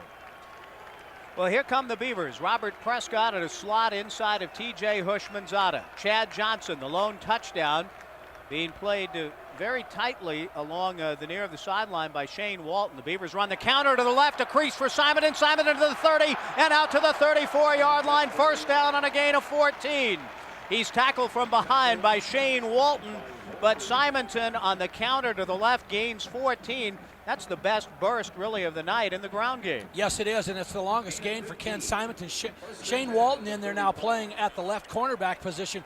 Had a broken arm. He suffered that injury against Rutgers, had surgery on November 19th, so this is his first action. He's got the forearm taped up, but it was he who made the tackle on Ken Simonton. Officially 15 to the 35. The Beavers getting a first down in their first play, up 12-3. Play action fake. Jonathan Smith steps away from pressure, throws the post for Chad Johnson, and it's incomplete. And it looked as though he was tackled by Shane Walton at the 20-yard line before the ball came in. And now it's the Beaver fans' turn to yell and complain about a pass interference call that isn't made. Jonathan Smith doing a nice job to buy time, dancing away from the original pocket and then throwing the post route to Chad Johnson. Appeared to be on the money, and it looked as though Walton might have gotten in a little bit early. It'll be second down and 10. Shane Walton was trying to drive back into the ball. He got his hand on Chad Johnson's leg. Give Ken Simonton credit for allowing Jonathan Smith to throw that ball. Anthony Denman was coming on the middle backer blitz. Ken Simonton got the block, allowing Jonathan Smith time to throw. Trips to the right, three wide receivers, four in all. Jonathan Smith out of shotgun, pressured from behind and sacked for a loss by Andy Wisney. It's the first sack of the game for the Notre Dame, second sack, pardon me, back to the 28-yard line. And the Beavers, after a first down on their first play, lose 7 here and are facing 3rd and 17 a minute into this third quarter. A stunt that time by Notre Dame on the defensive line. Ryan Roberts going outside from his defensive end position, and Wisney with a spin move coming off of Sandoval, getting around the outside, making the sack. Third down and long as the Notre Dame fans throw down some noise here in a sold-out Sun Devil Stadium in the Fiesta Bowl. Happy New Year, everybody, from the Beaver Sports Radio Network. Third down and 17. Smith under pressure, throws over the middle, and Shane Walton nearly picked it off. It's incomplete. He had TJ on a delay crossing route wide open, and I'm not sure if he was trying to get it to TJ or Chad Johnson. Whatever the case, something that did not occur in the first half will occur now. A Mike Fessler punt on 4th and 17. It appeared as though he was trying to go to TJ, but it was a bad pass. He sort of shot-putted the ball out there. He was feeling a little pressure. TJ was open, but there was no possibility to make a catch. First punt for the Beavers. Mike Fessler awaiting the snap from Tim Murdoch, with the Beavers up 12-3. And after a first down in the first play, now have to kick it away. Fessler not a particularly high or deep boot, and the Beavers will get a 5-yard interference penalty as the catch is made by Joey Getherall, and he's hit and will gain. He makes the catch. He's hit anyway. He'll gain 5 more yards and yet another penalty against Oregon State, and Notre Dame will start at about their 35-yard line after a 40-yard kick by Mike Fessler. Michael, go ahead. Yeah, it was Terrence Gray for Oregon State, number 7, who got down, and that's a pretty easy call to make by the referee. Inside that 2-yard halo zone, that'll be a 5-yard penalty against the Beavers. The penalties are mounting for Oregon State. That was a big concern coming into tonight's game. Violation of the 2-line halo on the receiver against the kicking team. 5-yard penalty, first down. As a personal aside, it just seems to me that that's a rule that has to be changed in college football. 2 yards is not enough. Either make it 5 yards or nothing at all. One of the situations that occurs is Joey Getherall is a tremendous punt returner. He ranks 9th in the nation coming into this game. Filled in for him for a little while. But now Ryan back in there, a senior on this football team. 29 seniors on Oregon State's football team this year. Make a quick dash around airport lines and earn 500 mileage plan bonus miles when you check in with one of Horizon Air's instant travel machines and score hundreds of more bonus miles when you book your ticketless travel at horizonair.com. Horizon Air, wings of the great Northwest. The second half starts in much the same manner for the Irish as did the first. A handoff to Fisher and a loss of a couple of yards to the 34-yard line. DeLawrence Grant, Terrence Carroll getting in there. It'll be second down and a long 11 coming up. And Darnell Robinson. Darnell Robinson having a fine game here tonight. He really put a great pop on Jones that time.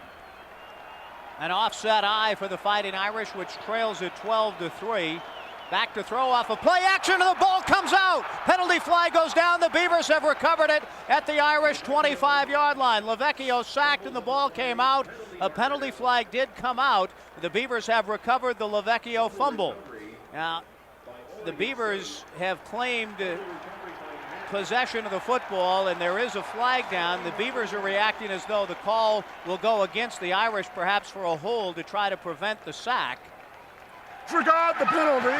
There's a fumble on the play. First down, LSU. It is Beaver football as Lavecchio blindsided, sacked, the ball coming out. The Beavers recover, and the Beavers take over now with a chance to really take control of the football game. With their 4th sack of the night, they'll have it 1st and 10 at the Irish 26-yard line. Notre Dame with only 8 turnovers the entire season to set an NCAA record for the fewest in an 11-game season. Cough it up here. Just the 5th fumble lost on the season. That's absolutely an amazing statistic. The Beaver defense steps up with a huge play, and now the offense goes slot right from the Irish 26. Simonton gets inside the 25-yard line to about the 23, and it'll be second down and 7 after a short 3 for Ken Simonton. Ken Simonton doing a good job of driving up inside that time, inside of Sandoval, outside of Jared Cornell, a little crease. 12.5 to go in the third quarter. The Beavers leading by a score of 12-3. The defense creates a huge turnover. I believe it was Ladarius Jackson on the blind side sack, and then DeLawrence Grant the other end coming inside to recover the fumble. But the Beavers have it 2nd and 7 at the Irish 23. Jonathan Smith sends Chad Johnson in motion from under center. Back to throw goes Jonathan. Looking on the out on the far side. Caught by T.J. Hushmanzada.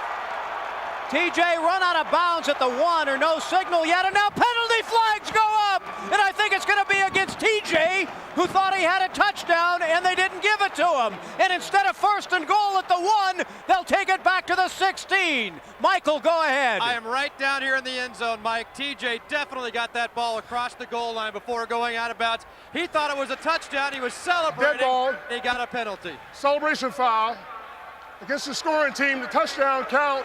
The penalty will be penalized on the try. It is a touchdown for the Beavers. How about getting the arms up in the air and making the touchdown call then? Horrible. It is a touchdown, even though no official ever signaled it. So it's not a 1st and goal situation nullified. It is a touchdown with no call, no signal ever being given by any of the officials' crew. It is a touchdown. The Beavers will have to make the point after try from the 25-yard line, so it'll be a 35-yard attempt. Now, Michael Convery or Michael Corwin, Bob, did any of you see any official signal touchdown? No one signaled touchdown, but it was very obvious from here that T.J. Hushmanzada was in the end zone running that little corner route in single coverage. The snap is down. The kick for Ryan Seska from 35 yards for the extra point is good in spite of the penalty. With 12:04 to go in the third quarter, the Beavers get the extra point after all. It's the Beavers 19 and Notre Dame 3. We'll take a break along the Beaver Sports Radio Network.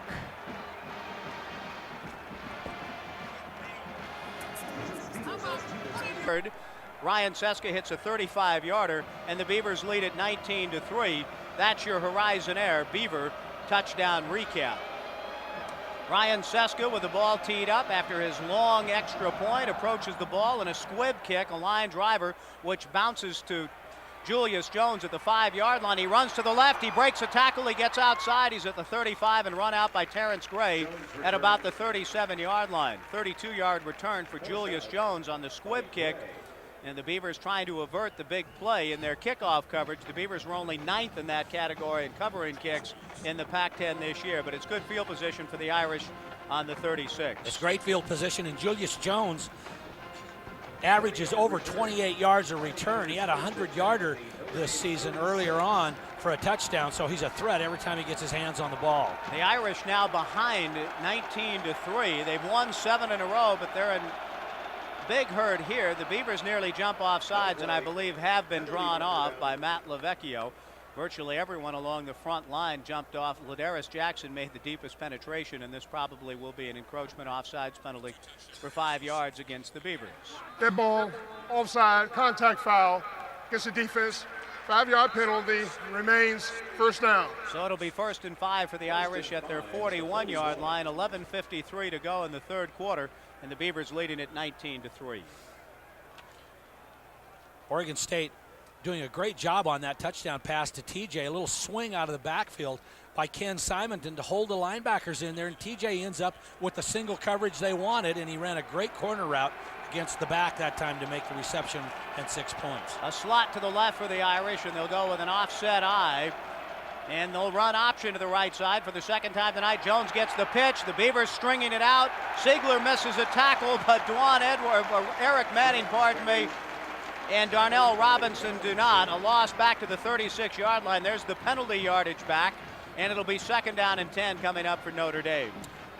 Double option that time. The double option tends to be a little easier to defense than a triple option. It just takes one of those option opportunities away, and that time Oregon State very, very disciplined in staying with it. It was Richard Siegler right there to make the initial contact. Didn't make the tackle, but he slowed everything down.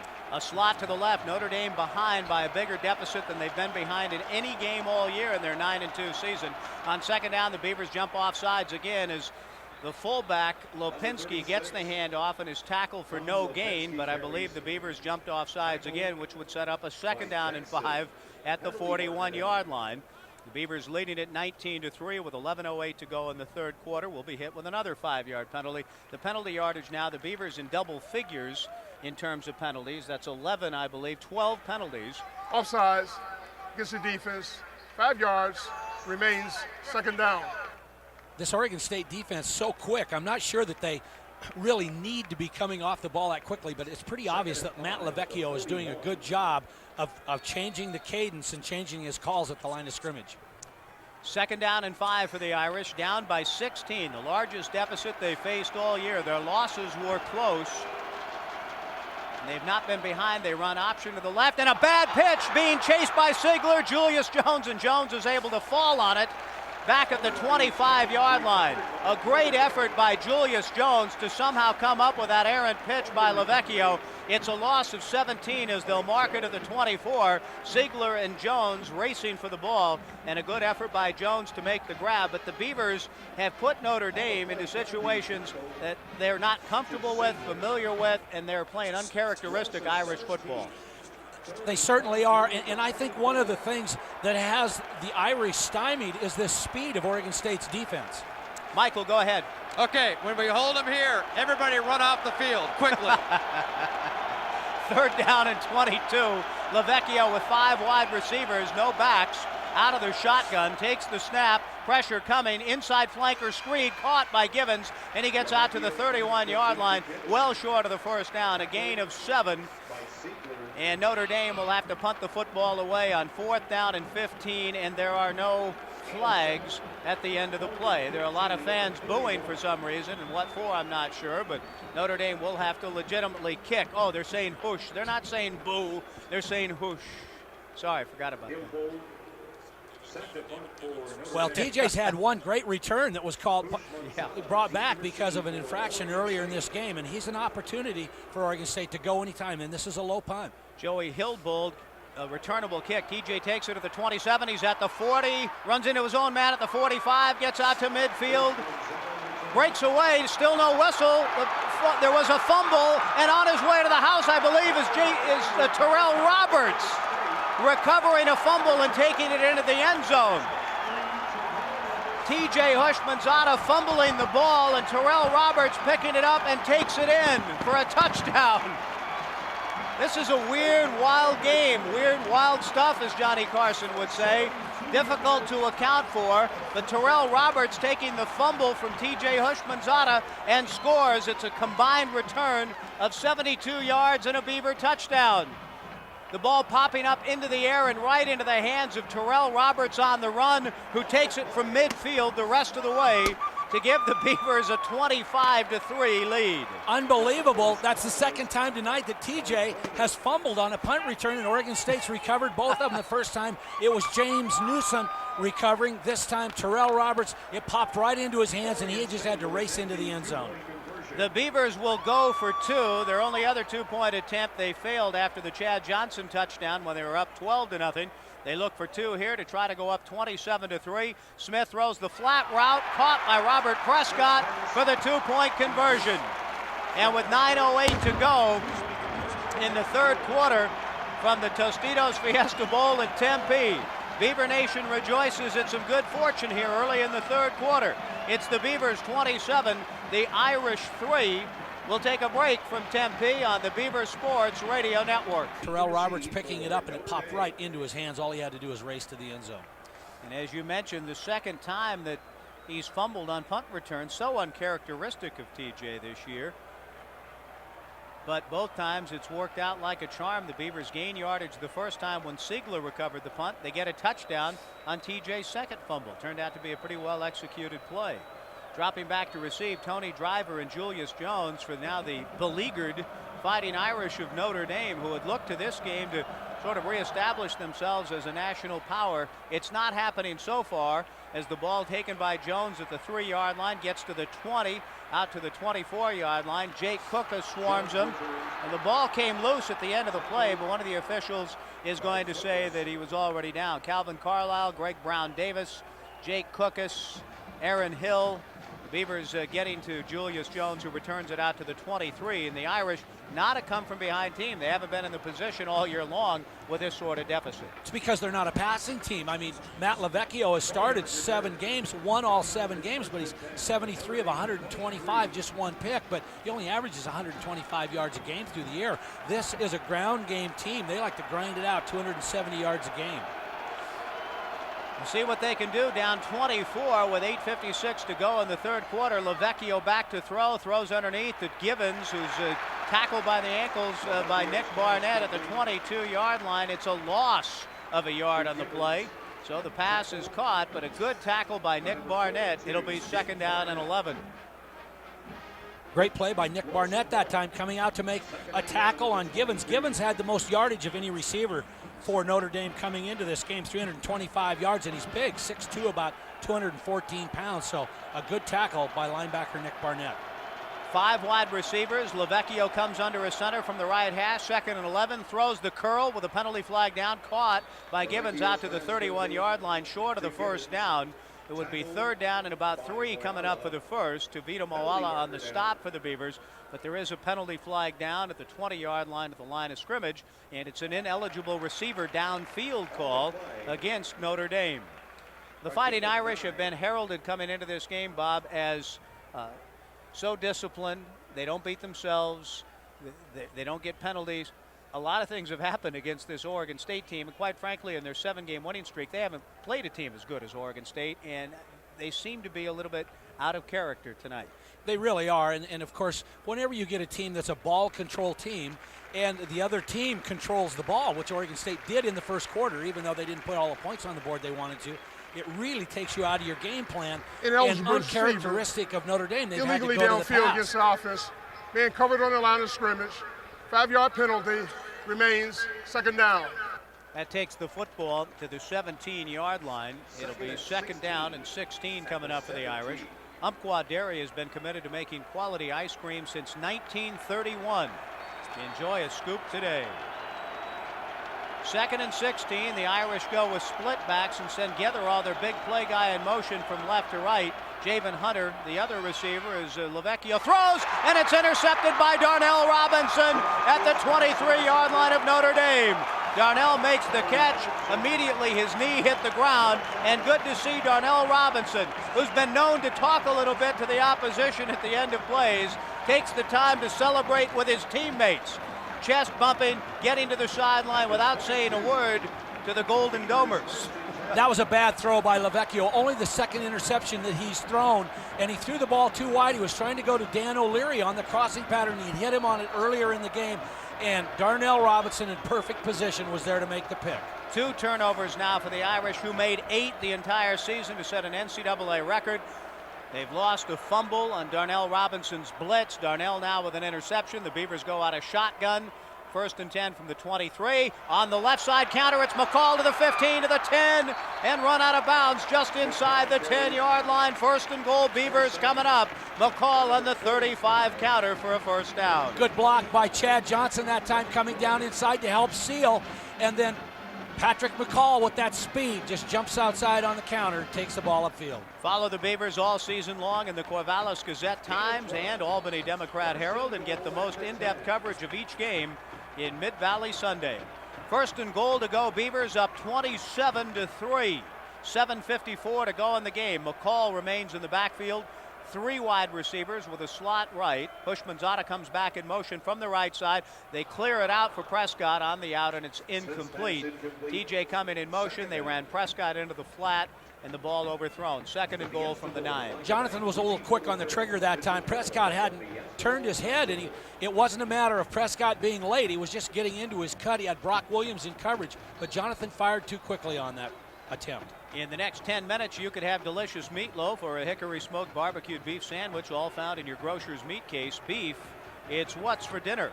We'll get a station break in here when we can momentarily. 2nd and goal for the Beavers from the 10-yard line, just inside the 10. They run McCall to the right. McCall breaks tackles and gets down just inside the 5. Good hard running for Patrick McCall.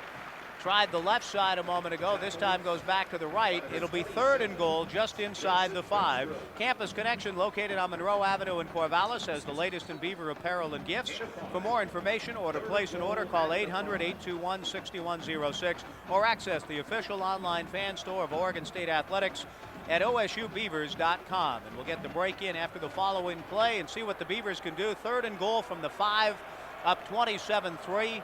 Down to 7:10 and counting in the 3rd quarter. Jonathan with a naked backfield. McCall deployed as a receiver left. 3 to the right, out of shotgun. The slant caught. Touchdown Beavers. Chad Johnson with the TD. And that was the first legitimate touchdown of the night, without somebody dropping it before the goal line, without an official telling us it was a touchdown, without a ball being fumbled into somebody's hands for a touchdown. Just a basic slant play that goes for a touchdown, and the route is on in Tempe. Well, that was a great combo route. It was TJ Hushmanzada just running like he was going to run a little turn in and then reversing roll out. Beckstrom was in coverage on Chad Johnson on the slant, wide open, good pitch and catch. Seska for the point after the snap is down, the kick is up, and Seska's true again. 7:02 to go, and before we take the break, let's pause 10 seconds for station identification. You're listening to Beaver Football.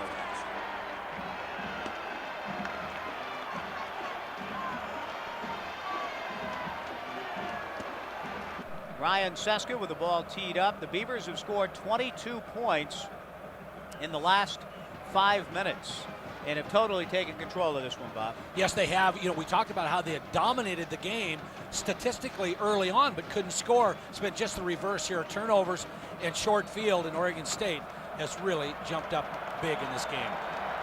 Seska waiting to kick the ball to the twin safeties, Julius Jones and Tony Driver, and it's Jones who backpedals 2 yards deep and will bring it up the left side now. Cuts back at the 10. The Beavers down in great shape, and down goes Julius Jones at the 10-yard line. Excellent coverage by the Beavers special teams unit. It looks as though Bo Marthaler was the first guy to get down, and Bo out of Toledo, Oregon, and Marthaler, 6'1", 180-pound senior out of Toledo High School, makes his mark in the Tostitos Fiesta Bowl. Yes, he does. Bo Marthaler got a great shot that time on Julius Jones, 4th leading kickoff returner in the country, and he made a great open field tackle. The ball on the 12-yard line. Notre Dame Director of Athletics Kevin White, who used to be the AD right here in Tempe, being interviewed on the ABC telecast. I'd like to know how that conversation is going. A slot to the left as Lavecchio now with his team down by 31. Rolling to his left, throws across the body, incomplete, intended for David Gibbons on the far sideline. It'll be second down and 10 with 6:45 to play, and the Beavers dominating their first New Year's Day bowl game in 36 years. Matt Lavecchio just 2 of 8 in his last 8 attempts. One of those was a pick, obviously the one by Darnell Robinson to set up Oregon State's last touchdown. There's a break in the action. It ought to be a great time for the great taste of Bud Light. It's a big hit with fans everywhere because it won't fill you up and never let you down. Make it a Bud Light. Second down and 10, trips to the left, 2 wide receivers right. An empty backfield for Lavecchio. The true freshman 3-step drop and throws incomplete with DeLawrence Grant in his face. The pass intended for Dan O'Leary. DeLawrence Grant forcing Lavecchio to throw it earlier than he wanted to. It'll be third down and 10 with 6:42 to go in the third. Interesting strategy there. Notre Dame bringing Dan O'Leary, the tight end, all the way out to the outside as a wide receiver, trying to get a mismatch. What they were trying to do is get single coverage on a linebacker. They did, but they got Darnell Robinson, and Darnell's the best coverage linebacker they got. He was out there. It was a bad pass to boot, but the coverage was there. Terrence Howard and Lopinski in split backs for Lavecchio on third and 10. The Irish from their own 12. Lavecchio takes the snap, runs to the left, chased by Darnell Robinson, and Darnell runs him out of bounds on the far side at the 12-yard line. He got back to the line of scrimmage.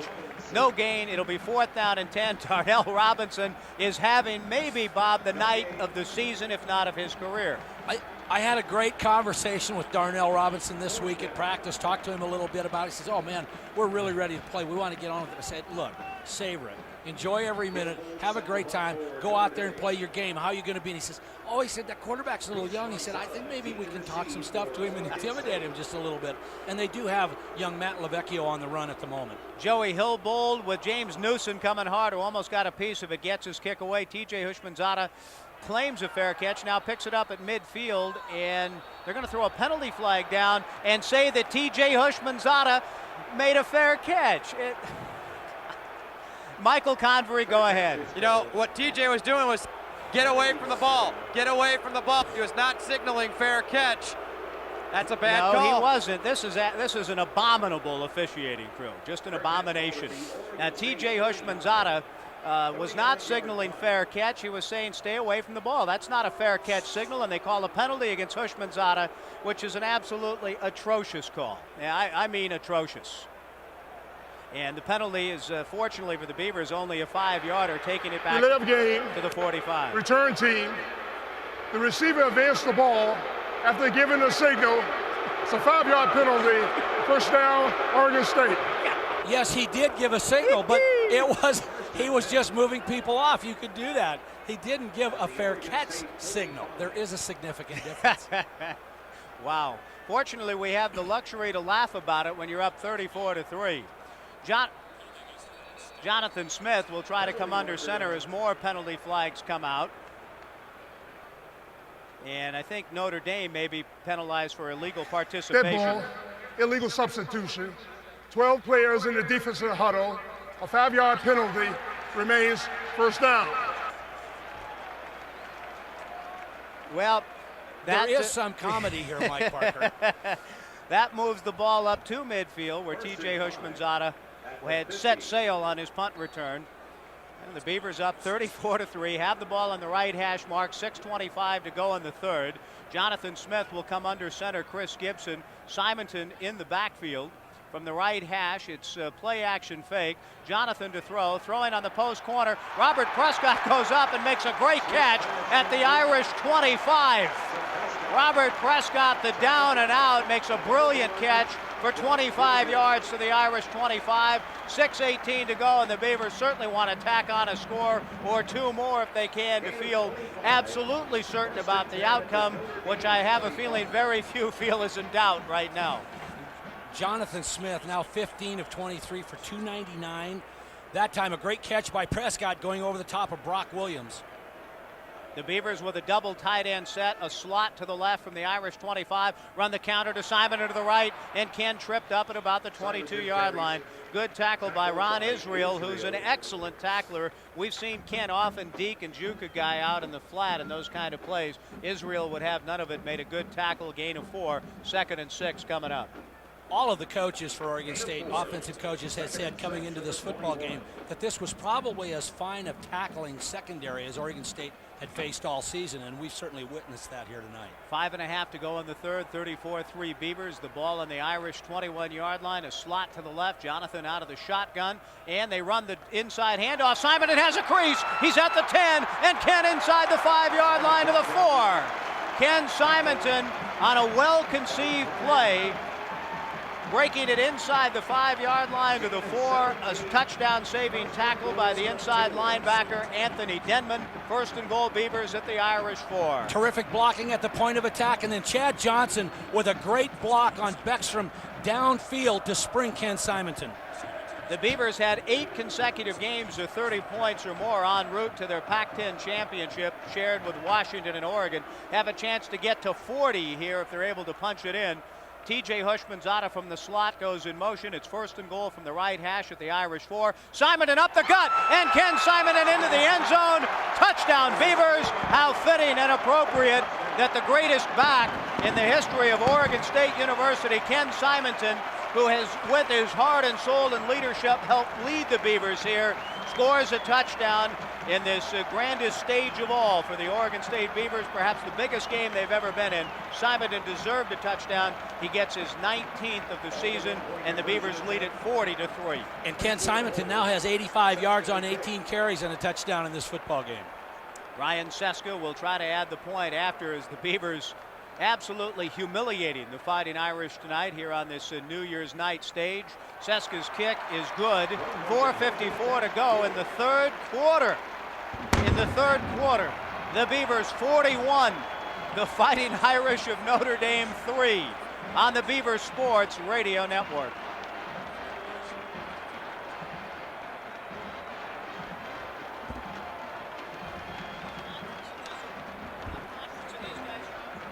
They don't have one.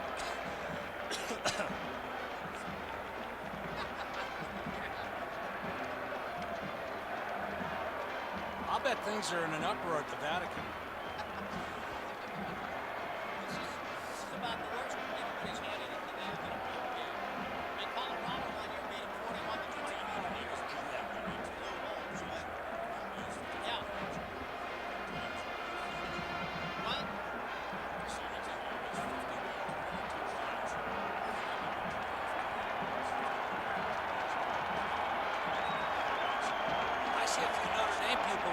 Yeah.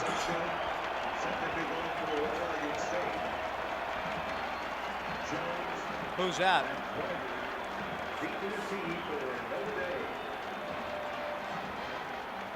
The Beavers 41, the Fighting Irish of Notre Dame 3. It's time for yet another Horizon Air Beaver touchdown recap, brought to you by Horizon Air, wings of the Great Northwest. The Beavers have scored 29 points over the last 7 minutes. Ken Simonton, a 4-yard touchdown run as the Beavers go 5 plays and 55 yards and lead it in utter dominating fashion, 41-3.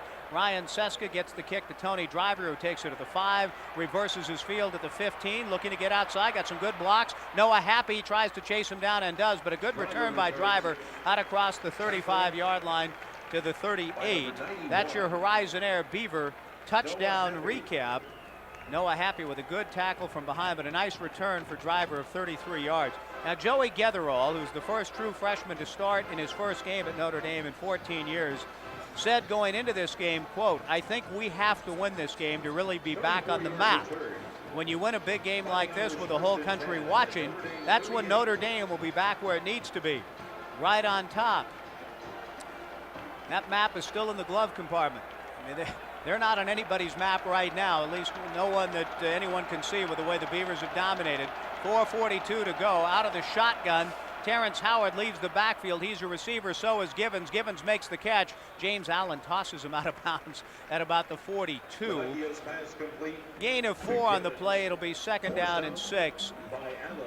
4:35 to go in the third, and the Beavers in front 41-3. I thought the Beavers would win the game, Bob. We've talked about it all week long, and there's still a long way to go here.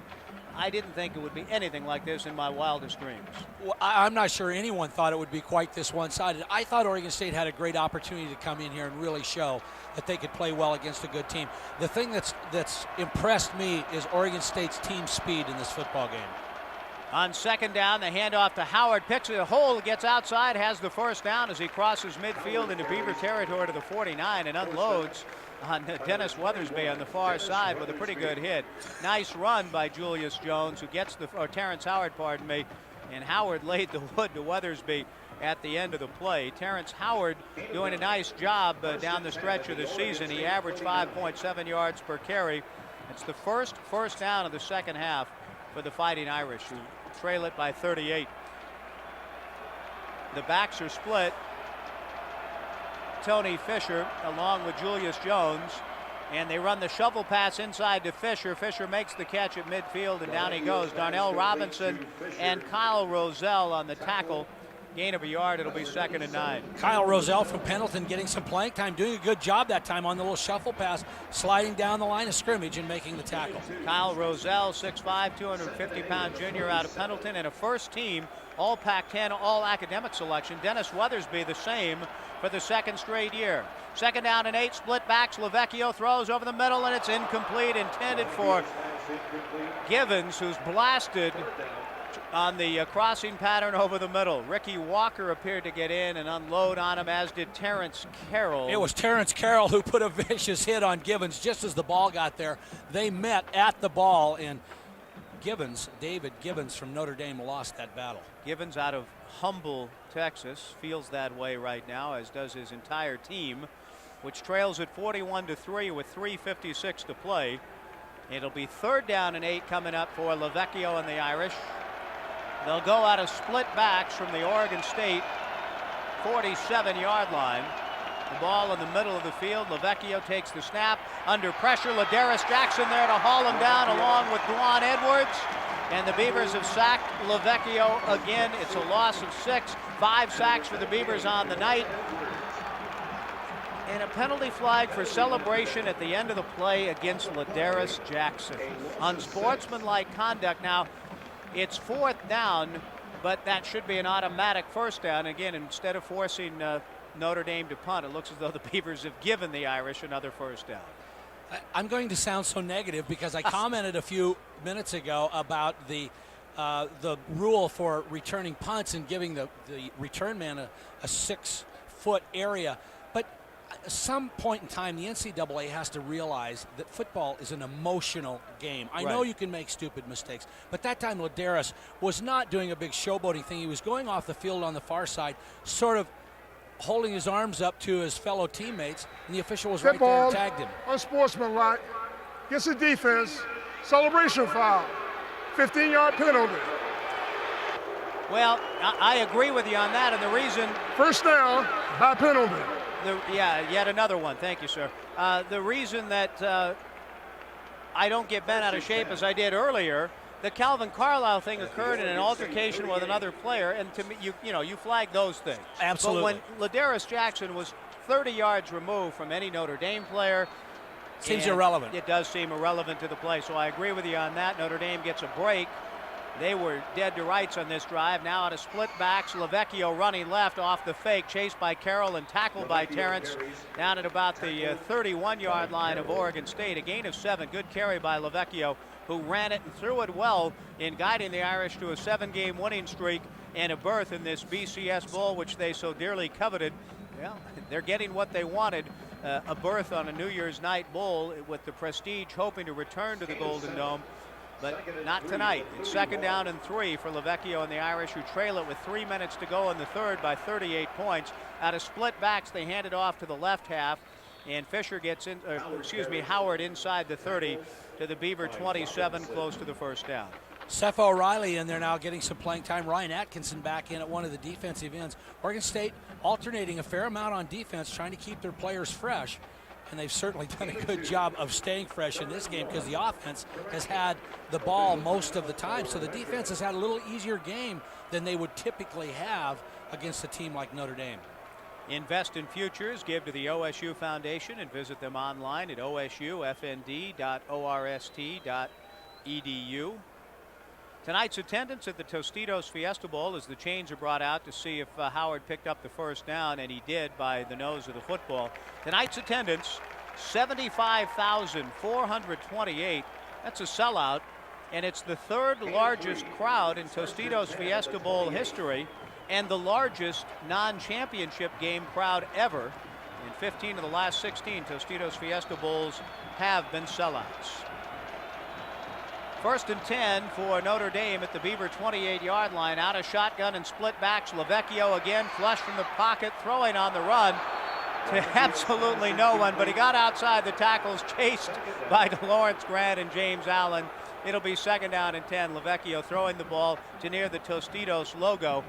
It'll be, when there's a few of those in the house here. Let's go below to Michael. And you mentioned the 75,000. I got to believe that, you know, at least 45, perhaps as many as 50,000 tonight are cheering for Oregon State, and that's just tremendous.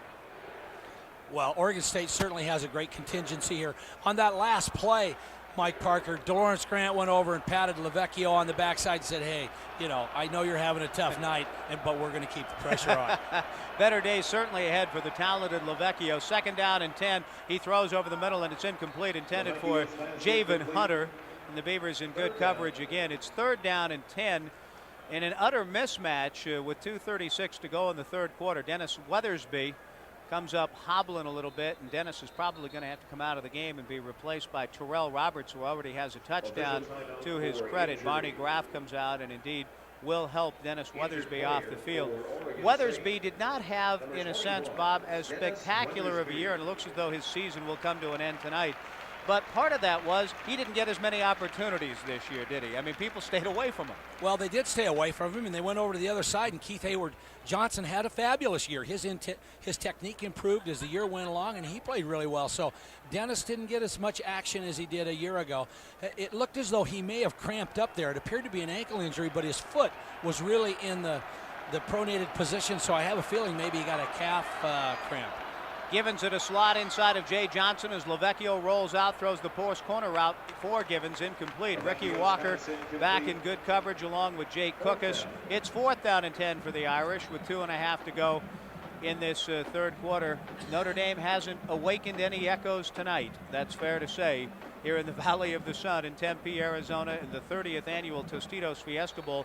The last time they were here, and Bob Davie made the comment, he said the last time we came in, we embarrassed ourselves in losing to Colorado. We were a 6-4 team coming in.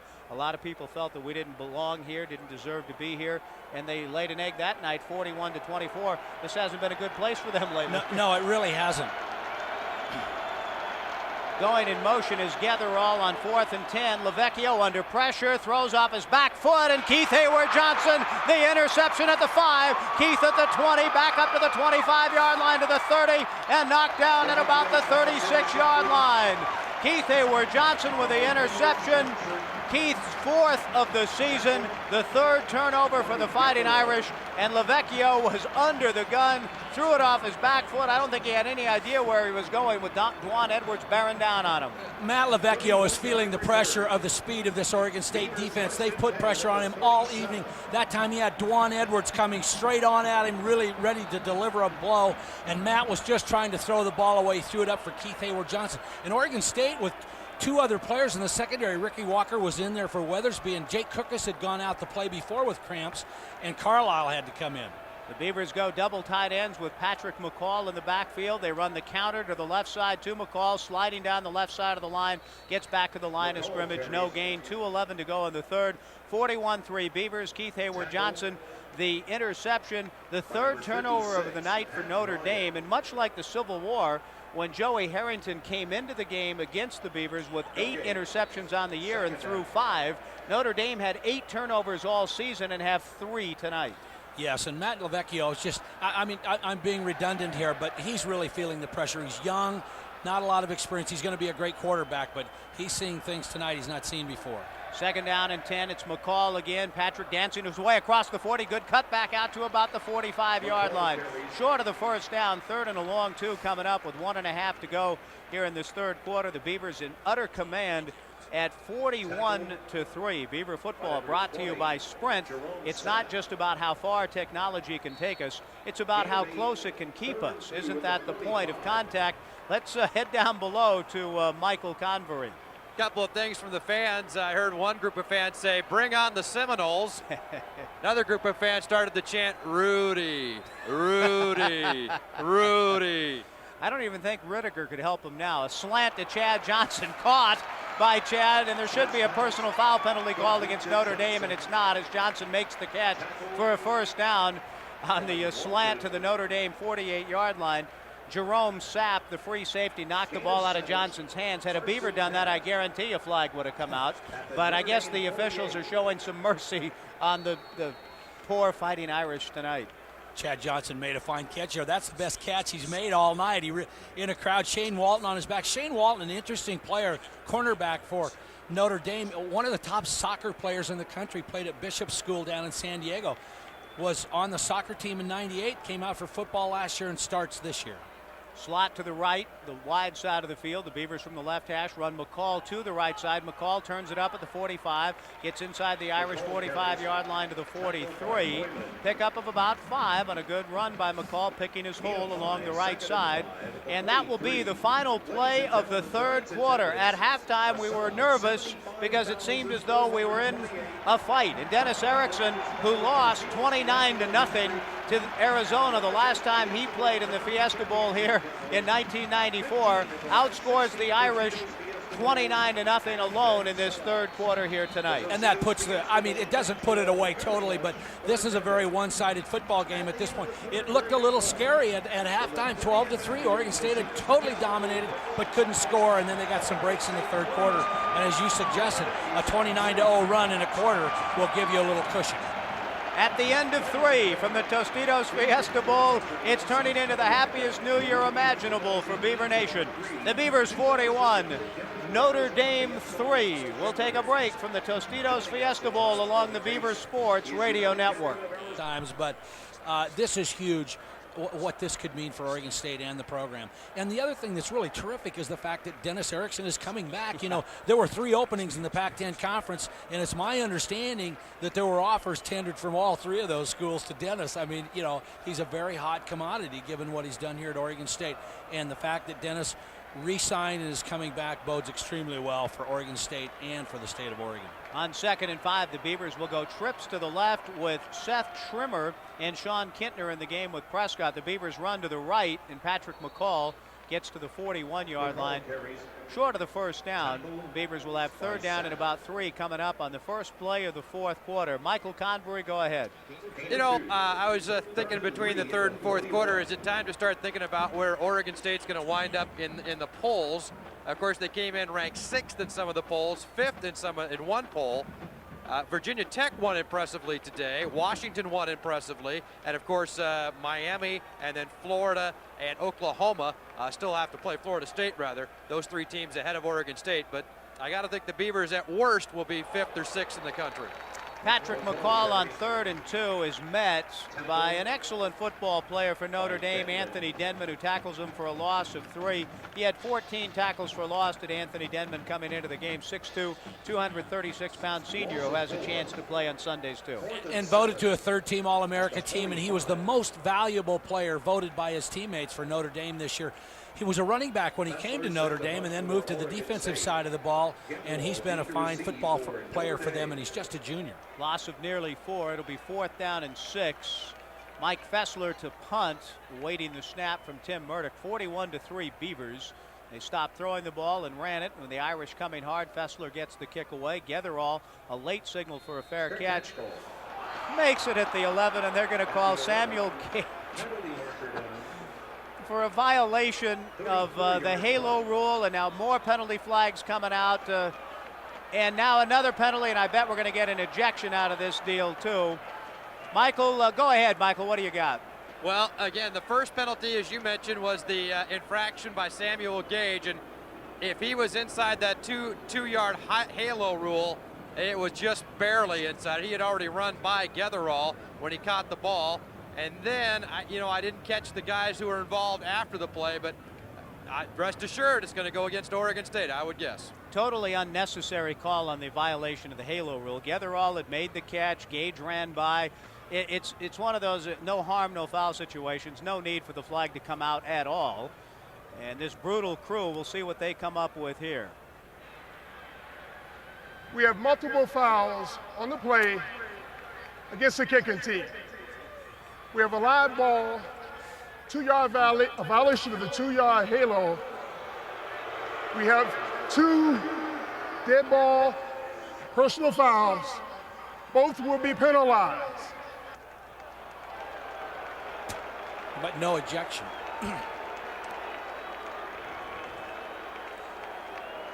Well, this is interesting. Hey, you know what? Hey, Mike. Yes, Michael, go ahead. This crew is from the Big East. Remember, Notre Dame basketball, every other sport at Notre Dame is in the Big East, as I think they are anyway. Well, Erickson is pretty hot at the side judge over there. No ejection. The way those flags came out, I thought we might have an ejection. So that'll be 40 yards worth of penalties. No, 5 and 2 unsportsmanlike. So that's only 35. The total penalty yardage of the completion of the previous play is. It's great to see Terry Baker being honored here tonight before the fans of the Oregon State Beavers, who not surprisingly are still here, savoring this one. A lot of the Notre Dame fans have left. It was a sellout, 75,428. 41-3 Beavers. Notre Dame with the football at its own 47-yard line. And out of the shotgun on first down, Lavecchio gives the ball off to Julius Jones. Richard Siegler is there to trip him up along with Ladarius Jackson for a gain to the Oregon State 47-yard line, a pickup of 6. It'll be 2nd and 4. Kids 12 and under can sign up to become an official member of the Junior Benny Beaver Club, presented by Coldwell Banker Valley Brokers. To find out more and to get all the benefits, call the OSU Athletic Department at 737-4638 or log on to osubeavers.com to join the fun. Pass is incomplete from Lavecchio out of the shotgun on the quick curl to David Givens, incomplete. It'll be 3rd down and 4 coming up for the Fighting Irish. 13 minutes to play in the Tostitos Fiesta Bowl, and the Beavers leading 41-3. Matt Lavecchio, we talked about the pressure he was under. He's missed his last 6 passes in this football game, and he's really starting to feel it here this evening. Oregon State with tremendous pressure on him. 3rd down and 4. The Irish have turned it over 3 times after just 8 the entire season. Lavecchio hands it off to Jones, and Jones is tackled short of the first down, perhaps back at the line of scrimmage. Richard Siegler with good pursuit on Julius Jones, and it'll be 4th down and about 4 coming up. The Irish trailing by 38. Will keep their offensive unit on the field and try to pick up this 1st down. Notre Dame is at a real disadvantage in this kind of a football game at this situation, because we've talked about it earlier in the game, but they're so good at rushing the football typically. Couldn't get it cranked up tonight. They averaged 270 yards a game coming in rushing. But when they fall behind like this, their passing game is just not strong enough to keep them in the game right now, and they're really struggling. 4th down and 4. The Irish trying to go for it, and Lavecchio will take a timeout. Notre Dame. We will take a timeout as well, with the Beavers in utter command en route to their first bowl victory since Terry Baker, who's been honored here tonight, fittingly enough, since 1962 in the Liberty Bowl. 12:17 to go in the 4th. The Beavers 41, the Irish 3. You're listening to Beaver Football. And Lavecchio will go out of the shotgun. He shouts instructions down the line to his 3 wide receivers to the left. Now Givens comes in motion. And back to throw. Lavecchio out of the gun, throws. Richard Siegler had his mitts on it, incomplete. Siegler nearly came up with another interception. The ball in and out of his hands, intended for Javen Hunter. The Beavers take over at their own 47-yard line, and we'll see now if Coach Erickson goes with some of the backups now on the offense. It looks as though he may be going with some of the backups. I see Mike Kuykendall in there now. They're all huddled up over on the far side. Davidian coming out. It looks as though Oregon State's going to allow all of their other players to get some playing time in this Fiesta. Nick Stremick will take over at quarterback. James Newsom in it to receiver. Sean Kintner to the left, and Antonio Battle is the running back. Dustin Jans over the ball at center. and they run Antonio Battle on first down. Antonio tackled for a loss at the 44-yard line. Again, a good pursuit by Anthony Denman, and a loss of nearly 3 for Antonio. We'll call it second down and a long 12, and the Fighting Irish fans now in mass beginning to exit Sun Devil Stadium. They've actually been leaving for about the last 10 or 15 minutes, but it is in mass at the moment. They're getting up and starting to move down through the seats and exit the stadium. Oregon State allowing all of their younger players to play, the deep offensive lineman in there, Stremick at quarterback. Mark Walsh in a double tight end set with Benny Johnson. Nick Stremick on a play-action boot, rolling to the right. Stremick looks downfield and then runs out of bounds at his own 43-yard line. He loses a couple of yards, and the Beavers will be looking at third down and 14 coming up. Nick Stremick getting a chance to throw a pass for the first time this season. Actually didn't get it off, but Coach Erickson wanted to give Nick that opportunity. Donald Dykes, the safety, was in there, ran him out of bounds right in front of Notre Dame's bench. So the Beavers with third and 14 from their own 43-yard line, leading 41-3 with 11:25 to play. The Beavers outscoring the Irish 29-0 in the third quarter. In complete control of this one, go slot left to the wide side of the field. Battle the running back. Stremick, 3-step drop, throws, caught by Newsom. James turns it back, and James fumbles the football after picking up what appeared to be a first down, and the Irish recover. Newsom trying to create extra yardage, coughed up the ball in his struggle to pick up the first down, and Jason Beckstrom makes the recovery for the Irish at their own 43. Good move that time by Newsom on the turn pattern inside of Jason Beckstrom. Beckstrom fell down, and as James was being tackled, he let loose of the football, and Beckstrom there to make the recovery for the Irish. Matt Lavecchio will remain in the game at quarterback. The Irish have a couple of freshman quarterbacks backing him up. And I'm not sure, I'm a little surprised that Coach Davey is leaving Lavecchio in the fire as long as he is in this one, Bob. It is a bit of a surprise, but the two backups are both true freshmen. Neither one of them has played in a game. The Leprechaun and Benny Beaver getting into a bit of a scuffle down below. I hope it's in good humor as Lavecchio runs the draw to Julius Jones, who sidesteps a man at the 45, gets to the 46-yard line. Gain of 3 for Julius Jones. It'll be second down and 7. And making the tackle was Eric Tuma. Good job by Eric as Dennis Erickson's gone to some second-line guys on his depth chart with this ball game well settled. Let's go below to Michael. Well, the Leprechaun and Benny the Beaver right now are having a little bit of a tussle down here in the end zone. Oh, wait a minute. Benny's been flagged for a personal foul. Certainly the Leprechaun hasn't been. Yeah, a celebration penalty should be called against the Leprechaun. Second down and 7, option to the left, pitch. The Beavers pursue well. Nick Barnett tackles Julius Jones at the 45-yard line. A loss of 2. Great pursuit by Barnett. The speed option play against Oregon State hasn't worked at all tonight. One play, I think they gained about 9 yards. Other than that, very little, if any, positive yardage on the option. That's absolutely true. My guess is that coming into this game, Notre Dame had probably looked at the Washington-Oregon State game and thought, boy, we're going to be able to power against this team and run it up inside. But, the other thing that was so effective against Oregon State with Washington was the screen, and we've not seen one exception. We saw one screen tonight down on the goal line, but Notre Dame's been totally ineffective. Third down and 8 for Lavecchio. Throws over the middle. Nice catch by Dan O'Leary, the tight end, for a first down at the Oregon State 46-yard line. They'll mark it to the 45. It's enough for a first down. Dan O'Leary, that's a pretty good name to be playing for the Notre Dame Fighting Irish. O'Leary with the catch. He's a good, big tight end and has a chance to play at the next level. Yes, he does. He had 10 catches coming into this game. He's had 2 tonight. One was a big one in the first quarter, a 26-yarder, setting up a first down. Lavecchio had thrown 7 consecutive incompletions. Gets a first down to the Oregon State 45, 9.5 to play. Cepha O'Reilly jumps off sides. The best thing Lavecchio has done tonight is induce the Beaver lineman to jump off sides. Yes, he has. And of course, Notre Dame watched all the films. They know that Oregon State gets a great start off the ball defensively. And Lavecchio has done a terrific job with voice inflection. Dead ball, offsides defense. Defensive player in the neutral zone. Calls offensive player to move. 5-yard penalty, remains first down. How many, Mike, what is the number? Not that, I don't want to put a damper on the Fiesta here in the Fiesta Bowl. That's the 14th penalty against Oregon State. Some of them have seemed somewhat unnecessary and perhaps even poor calls, but that's still the only unsightly number out of this game tonight. Lipinski gets the handoff and gets nothing, and the Beavers flying around. That's what happens. Nick Barnett came flying over the top to try to get in on the tackle. Seth O'Reilly actually had the initial hit on Lipinski, tackled at the 40-yard line for no gain. 9 minutes to play in the football game. The Beavers leading 41-3 and 9 minutes away from being 11-1. Pretty amazing. And Oregon State playing some other defensive players in there. Charles O'Neill in at one of the defensive tackle positions.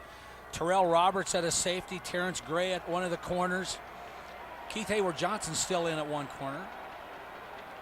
On second down, play action fake, throw underneath to Jones out of the backfield. Julius makes the catch and has a first down to the Beaver 30-yard line. Keith Hayward-Johnson, the tackle. I can tell you what, the Beaver defense is going to want to do everything it possibly can to keep the Irish from getting a touchdown. So although the issue settled and the Beavers have won the Tostitos Fiesta Bowl, the only question now is by what final margin.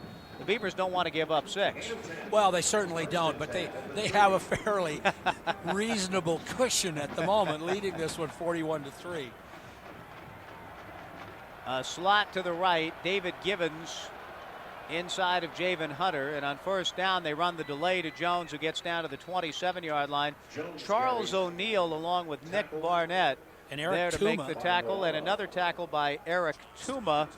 Tuma's done a nice job on special teams all year long, Bob, and it's nice to see a guy like Tuma, 6 foot, 290-pound sophomore, getting a chance to play in a game of this magnitude, a kid out of Beaverton High. Yes, it is. A lot of players getting some playing time here in this game, and that's really great that they can play. A lot of times you come to a big game like this, it's a tight game, they don't get an opportunity. Big Kurt Voeller's the right tackle for Notre Dame, down on the field at the moment, and the trainers are attending to him.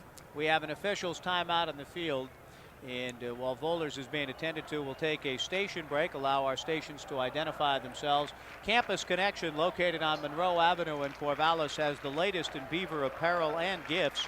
For more information or to place your order, call 1-800-821-6106 or access the official online fan store of Oregon State Athletics at OSUBeavers.com. Let's pause 10 seconds for station identification. You're listening to Beaver Football.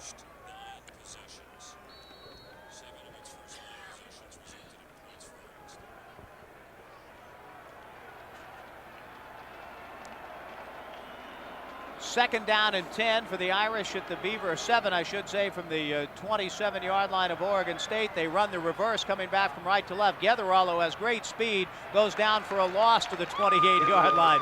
Terrell Roberts, Dwan Edwards diagnosed it. Eric Tuma again there. Keith Hayward-Johnson was on the outside.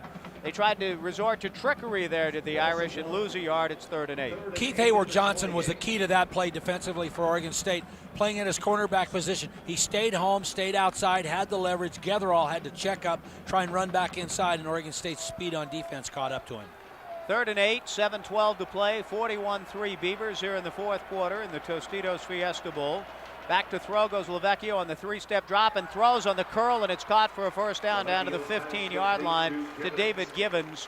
And again, now it's just a matter of pride. The OSU defense is going to do everything it can to stiffen up and prevent the Irish from getting a touchdown. And for Notre Dame, with 7 minutes to play in the game, they are hoping against hope to at least go home with 1 touchdown in the book. The coverage was there. Oregon State had double coverage. Tavita Moala was there. Nick Barnett was there.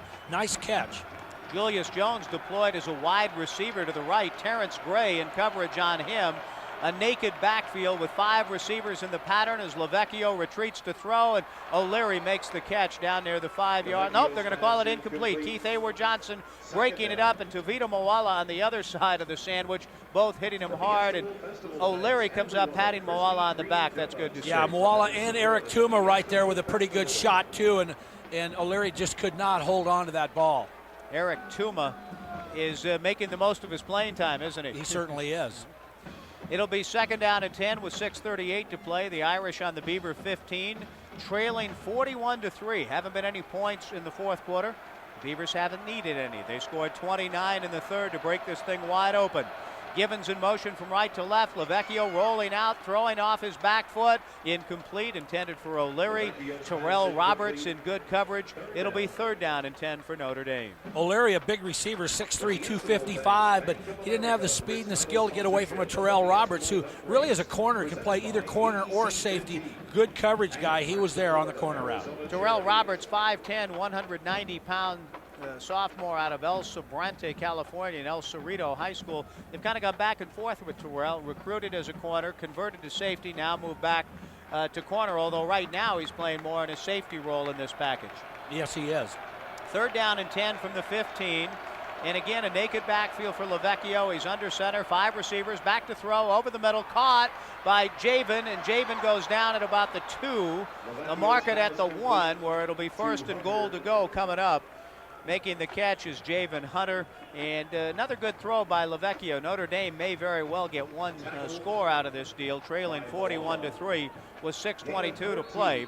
Javen is slow in getting up. Tavito Moala, a big hit down at the 1-yard line, and it will be 1st and goal for the Irish as Javen Hunter slow in getting off the grass. Javen Hunter really got crunched as he was trying to get into the end zone there at about the 1-yard line, and it looks as though he may have a leg injury. The trainers are out there attending to him now. You can keep up with the Beavers from anywhere in the world on the official Oregon State Athletics website. Simply log on to OSUBeavers.com to access the latest Beaver athletics information. And the whole evening has had that sort of feel as the Beavers have owned the game. They've certainly owned the stands, and they own the hearts of everyone out of Beaver Nation as the Irish go to a full house backfield, 1st and goal. They run to the left, and Julius Jones gets outside and in for a touchdown. Pardon me, it's Tony Fisher. Tony Fisher taking the handoff. The Beavers were coming hard up the middle, and Fisher popped it to the outside, and the Irish are on the scoreboard. And I see that they shoot fireworks up for Notre Dame, too, whenever the Irish score. I thought that might have just been a Beaver special effect, but the fireworks go off for that Fisher touchdown. It was clear that they were doing it for both teams because Notre Dame kicked a field goal just before halftime, okay. and we had a couple of shots. That was Tony Fisher's 7th touchdown, rushing touchdown of the season. Notre Dame does get a TD. It's 41-9 with 6:07 to play. Bob Davie instructs his offense to go for 2 here. And so the Irish going for a 2-point conversion with Joey Getherall in motion from left to right. They'll run the option to the left side. Lavecchio's got to try to do it by himself, and he can't get there. They left Lavecchio outside to try to outrun Eric Tuma, and Lavecchio had no help. There was nobody with them on the option. It was just a fake to the right, and they were hoping to suck the Beavers in. The Beavers didn't get sucked. Just almost like a naked boot. He just came out, reversed out, tried to race to the corner, couldn't get it done. Tuma doing a good job of maintaining leverage, running him out of bounds at about this ball. And one other quick thing, I just checked the Gatorade buckets. There's one filled with water and ice. There's also a Gatorade, looked like a lemon lime Gatorade. I'm guessing with Erickson wearing a white shirt, they're going to go with the water bucket. I'm sure he gave them instructions before the game about how to handle that aspect of the celebration. It's 41-9. The Beavers in front with 6:07 to play. McNew gets a low line drive kick away. Ricky Walker will take it at the 3. Good catch by Ricky. Gets to the 10. Walker to the 15, and down he goes as the Irish swarm him just shy of the 15-yard line. Ricky Walker actually had a pretty good year returning kicks, Bob. Yes, he did early in the season. And Oregon State with their hands team that time, they had their hands team in because they didn't know for sure if Notre Dame might try and kick an onside kick.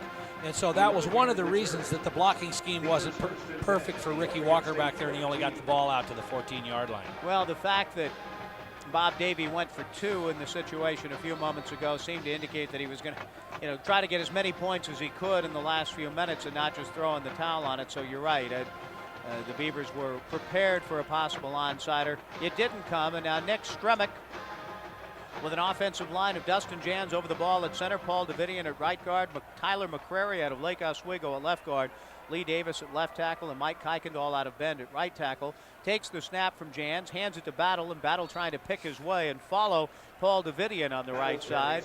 Battle gets 4 yards, runs out of bounds at about the 18-yard line. The Beavers in their own territory, 5:48 to play with the clock stopping, and the Beavers in command 41-9. Good blocking that time by Dustin Jans in there at center. Dustin Jans was actually the player Oregon State recruited from Jonathan Smith's high school, and that was the reason Jonathan ended up coming to Oregon State to walk on. It's kind of an amazing story, but it was Jan's out in front blocking that time.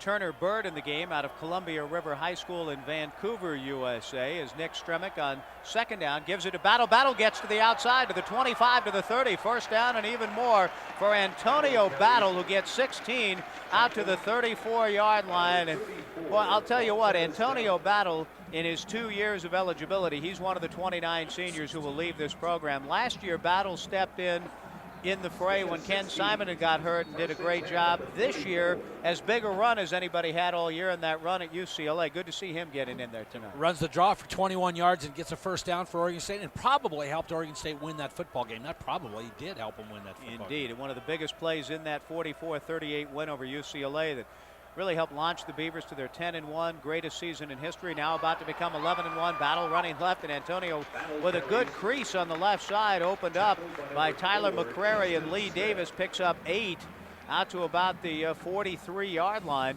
Good run by Battle, first right, then left. That's the old Newt Rockne, isn't it? Right, left, right. The ghosts of Rockne and all those other things haven't haunted the Beavers tonight. They really haven't, and when you talk to the players during the week, it wasn't as though they were irreverent. They just didn't really care about the tradition. It wasn't going to impact them in a negative way. No, it certainly hasn't. No sense of awe and intimidation of what playing Notre Dame meant because of what happened in the past. Battle looking for the first down and gets it out to the 45-yard line. 4:37 to play. Antonio Battle picks up 4 more yards, so 3 straight carries for Battle. The Beavers in front 41-9. 5 carries for 30 yards for Antonio Battle. And the Beaver coaching staff now looking across the way, we see Tim Lopano, who's already taken the headset off. He's down on the field ready to savor this great victory. Dennis Erickson, Greg Smith, Eric Yarber, all of the coaches down there. Jim Mahalchik, Greg Newhouse, Dan Cazzetto, who left Arizona State right here in this stadium to come join Dennis Erickson. The staff has just been absolutely magnificent this year. Craig Bray, the coordinator. The Beavers run the counter to Battle to the left side. Battle turns it up, gets to midfield, and goes down at the Irish 49-yard line. It'll be second down, a gain of 5. Second down and 5. The Beavers up 41-9 with 3:55 clock running to go. Michael, go ahead. You know it's a blowout when all the TV cameras are circled around the Gatorade bucket. They're all down here waiting to see who's going to get the Gatorade. Well, you don't necessarily know it's a blowout, Michael. You just know that the game is decided. And now they're just trying to decide what. You know, has Erickson been bucketed this year? I don't recall a Gatorade treatment. Has he had it, Michael? Has that happened? A weak one, and he got. It seemed like he dodged it against USC. Yeah, he really did. Give to Battle, who gets to midfield. It'll be third down. I don't think he's going to dodge this one though. They got a lot of time to plan their attack here. Junior Adams has checked into the game for the Beavers, and now Junior checks right back out, and Mike Payton jumps in. Aaron Hill had also been in there, but Mike Payton, a junior college transfer out of Santa Monica College, the same school that gave us Chad Johnson. Mike Payton's been a pretty good practice player for the Beavers this year, and as a junior, the Beaver coaching staff thinks he could help a little bit next year. He's in the game now. Yeah, and he got some playing time earlier in the season. Third down and 7 for the Beavers at midfield from the left hash. They run the counter to Battle on the left side, and Battle will lose a yard to the 49-yard line. 2:35 to play and clock running. It's fourth down coming up. The Beavers haven't scored in the fourth quarter. The Beavers have dominated the fourth quarter under Dennis Erickson. They haven't needed to tonight. They've been outscored in the fourth, but so what? Because they beat the Irish 29-0 in the third. Michael, what do you got? There we go. It's Robert Sykes, Mitch White. They're pouring every glass of water into that game. Here it comes. Robert Sykes and Mitch White with the Gatorade. It's moving its way up through the bin. Erickson's tugging Marty Maurer at the moment, has no idea what's about to hit him. Are you sure? Yeah. Okay, now the Irish Comet Fessler, he gets the kick away. Joey Getherall takes it. Is that Here it comes. Halo violation? No, and Erickson just got Robert Sykes got Erickson as Getherall goes down at about the 8-yard line. Sykes got Erickson big time with some orange Gatorade, fittingly enough. And Erickson is absolutely soaked He's looking around for the culprits, and all he's going to get are hugs and handshakes. And That was a direct hit. That was a direct hit. Robert Sykes got the job done. Now, Jonathan Smith, according to our engineer, Charlie Halbrook, has a sling on. Michael, can you find out about that while you're also checking out the Gatorade story? I hope it's nothing terribly serious. Smith with a sling as Matt Lavecchio starting this drive from his own 8-yard line, hands it off for no gain for Terrence Howard, maybe a loss of a yard or two. Well, now Charlie Halbrook may be reversing himself here now. Our engineer saying it could be a towel. Oh, he got doused. Who did? Well, just watching the replay. Oh, okay. Oh, man. Sorry. That's okay. I wasn't sure who got doused. Talking about Smith. So it was just a T-shirt, Mike Corwin, you think? Oh, okay. And Jonathan's not hurt? Okay. He is the MVP, though, of the Fiesta Bowl. Okay. On second down for the Irish, on 2nd and 8, they run the ball to the left side. Terrence Howard again crosses the 10 to about the 12. And Charles O'Neill on the tackle. Under a minute to go. This one's going to count down and out here in a moment. And the celebration began really a long time ago for the Beavers and their fans. Really all game long, Bob. There were some tense moments when it was 12-3 at the half and you thought the Beavers had squandered opportunities. But I've not seen a more thorough domination of a quarter than the Beavers put on in the third. From start to finish. Not just one quarter. That 29-0 run for Oregon State in the third quarter was amazing, but Oregon State dominated this game from the opening bell. And we've got a dead ball penalty here with 31 seconds to play. A penalty flag is thrown, a couple of them, in fact, as an Irish player running off the field, trying to get off the field before the play came to an end. Illegal substitution on the offense. 5-yard penalty. Remains third down. Let's go home. Gary Godsey trying to get off the field, and Notre Dame player running in there. Illegal substitution. Third down coming up for the Irish after the penalty. Third down and 7 with 31 seconds to play. The Beavers leading 41-9, and Beaver Nation chanting OSU. Michael, I don't know if your mic can pick it up, but it sounds good. Yeah, it does. Right down here on the sideline, Mike, and it's what a special year. What a special way to end the year 2000 and start 2001. On third down, they run the draw to Julius Jones. Jones gets out to the 8, and Jones is way short of the first down. It was 3rd and 12, and that should be the final play of the game. That will do it. The clock will run out. The Irish won't even punt it. And the Notre Dame Fighting Irish, in what has to be one of their more humiliating games in their postseason history, have been absolutely destroyed by the Oregon State Beavers here tonight in the Tostitos Fiesta Bowl.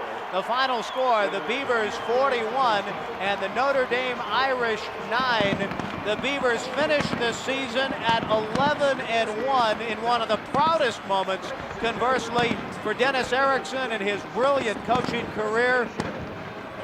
And in what he has said many times over is the most satisfying season he's ever experienced, culminates in a rout of the storied tradition and a good football team, and the Notre Dame Fighting Irish in this Tostitos Fiesta Bowl. Our final score, the Beavers 41 and the Irish 9. Michael Convery, go ahead. All right, Mike, we're down here on the field with tight end Mari Maurer. Congratulations on a big victory. Oh, thank you very much. I mean, we couldn't ask for a better. All these fans, I look up here and I see a sea of orange going around the stadium. 3/4 of this place had orange. And the way we finished it, show our fans that we are good. We're a good team and finish this season, my senior year. It's awesome. You guys seem to be relaxed all week. You know, were you nervous at all coming into this game? Oh, of course there's nerves. You know, but it's one of those things. It's nerves. It's more nerves than anticipation. We wanted to get here. We've been here a long time. You know, once we got on the field, the nerves were gone. You know, because we could finally just play the game that we played all year, and it kind of showed today.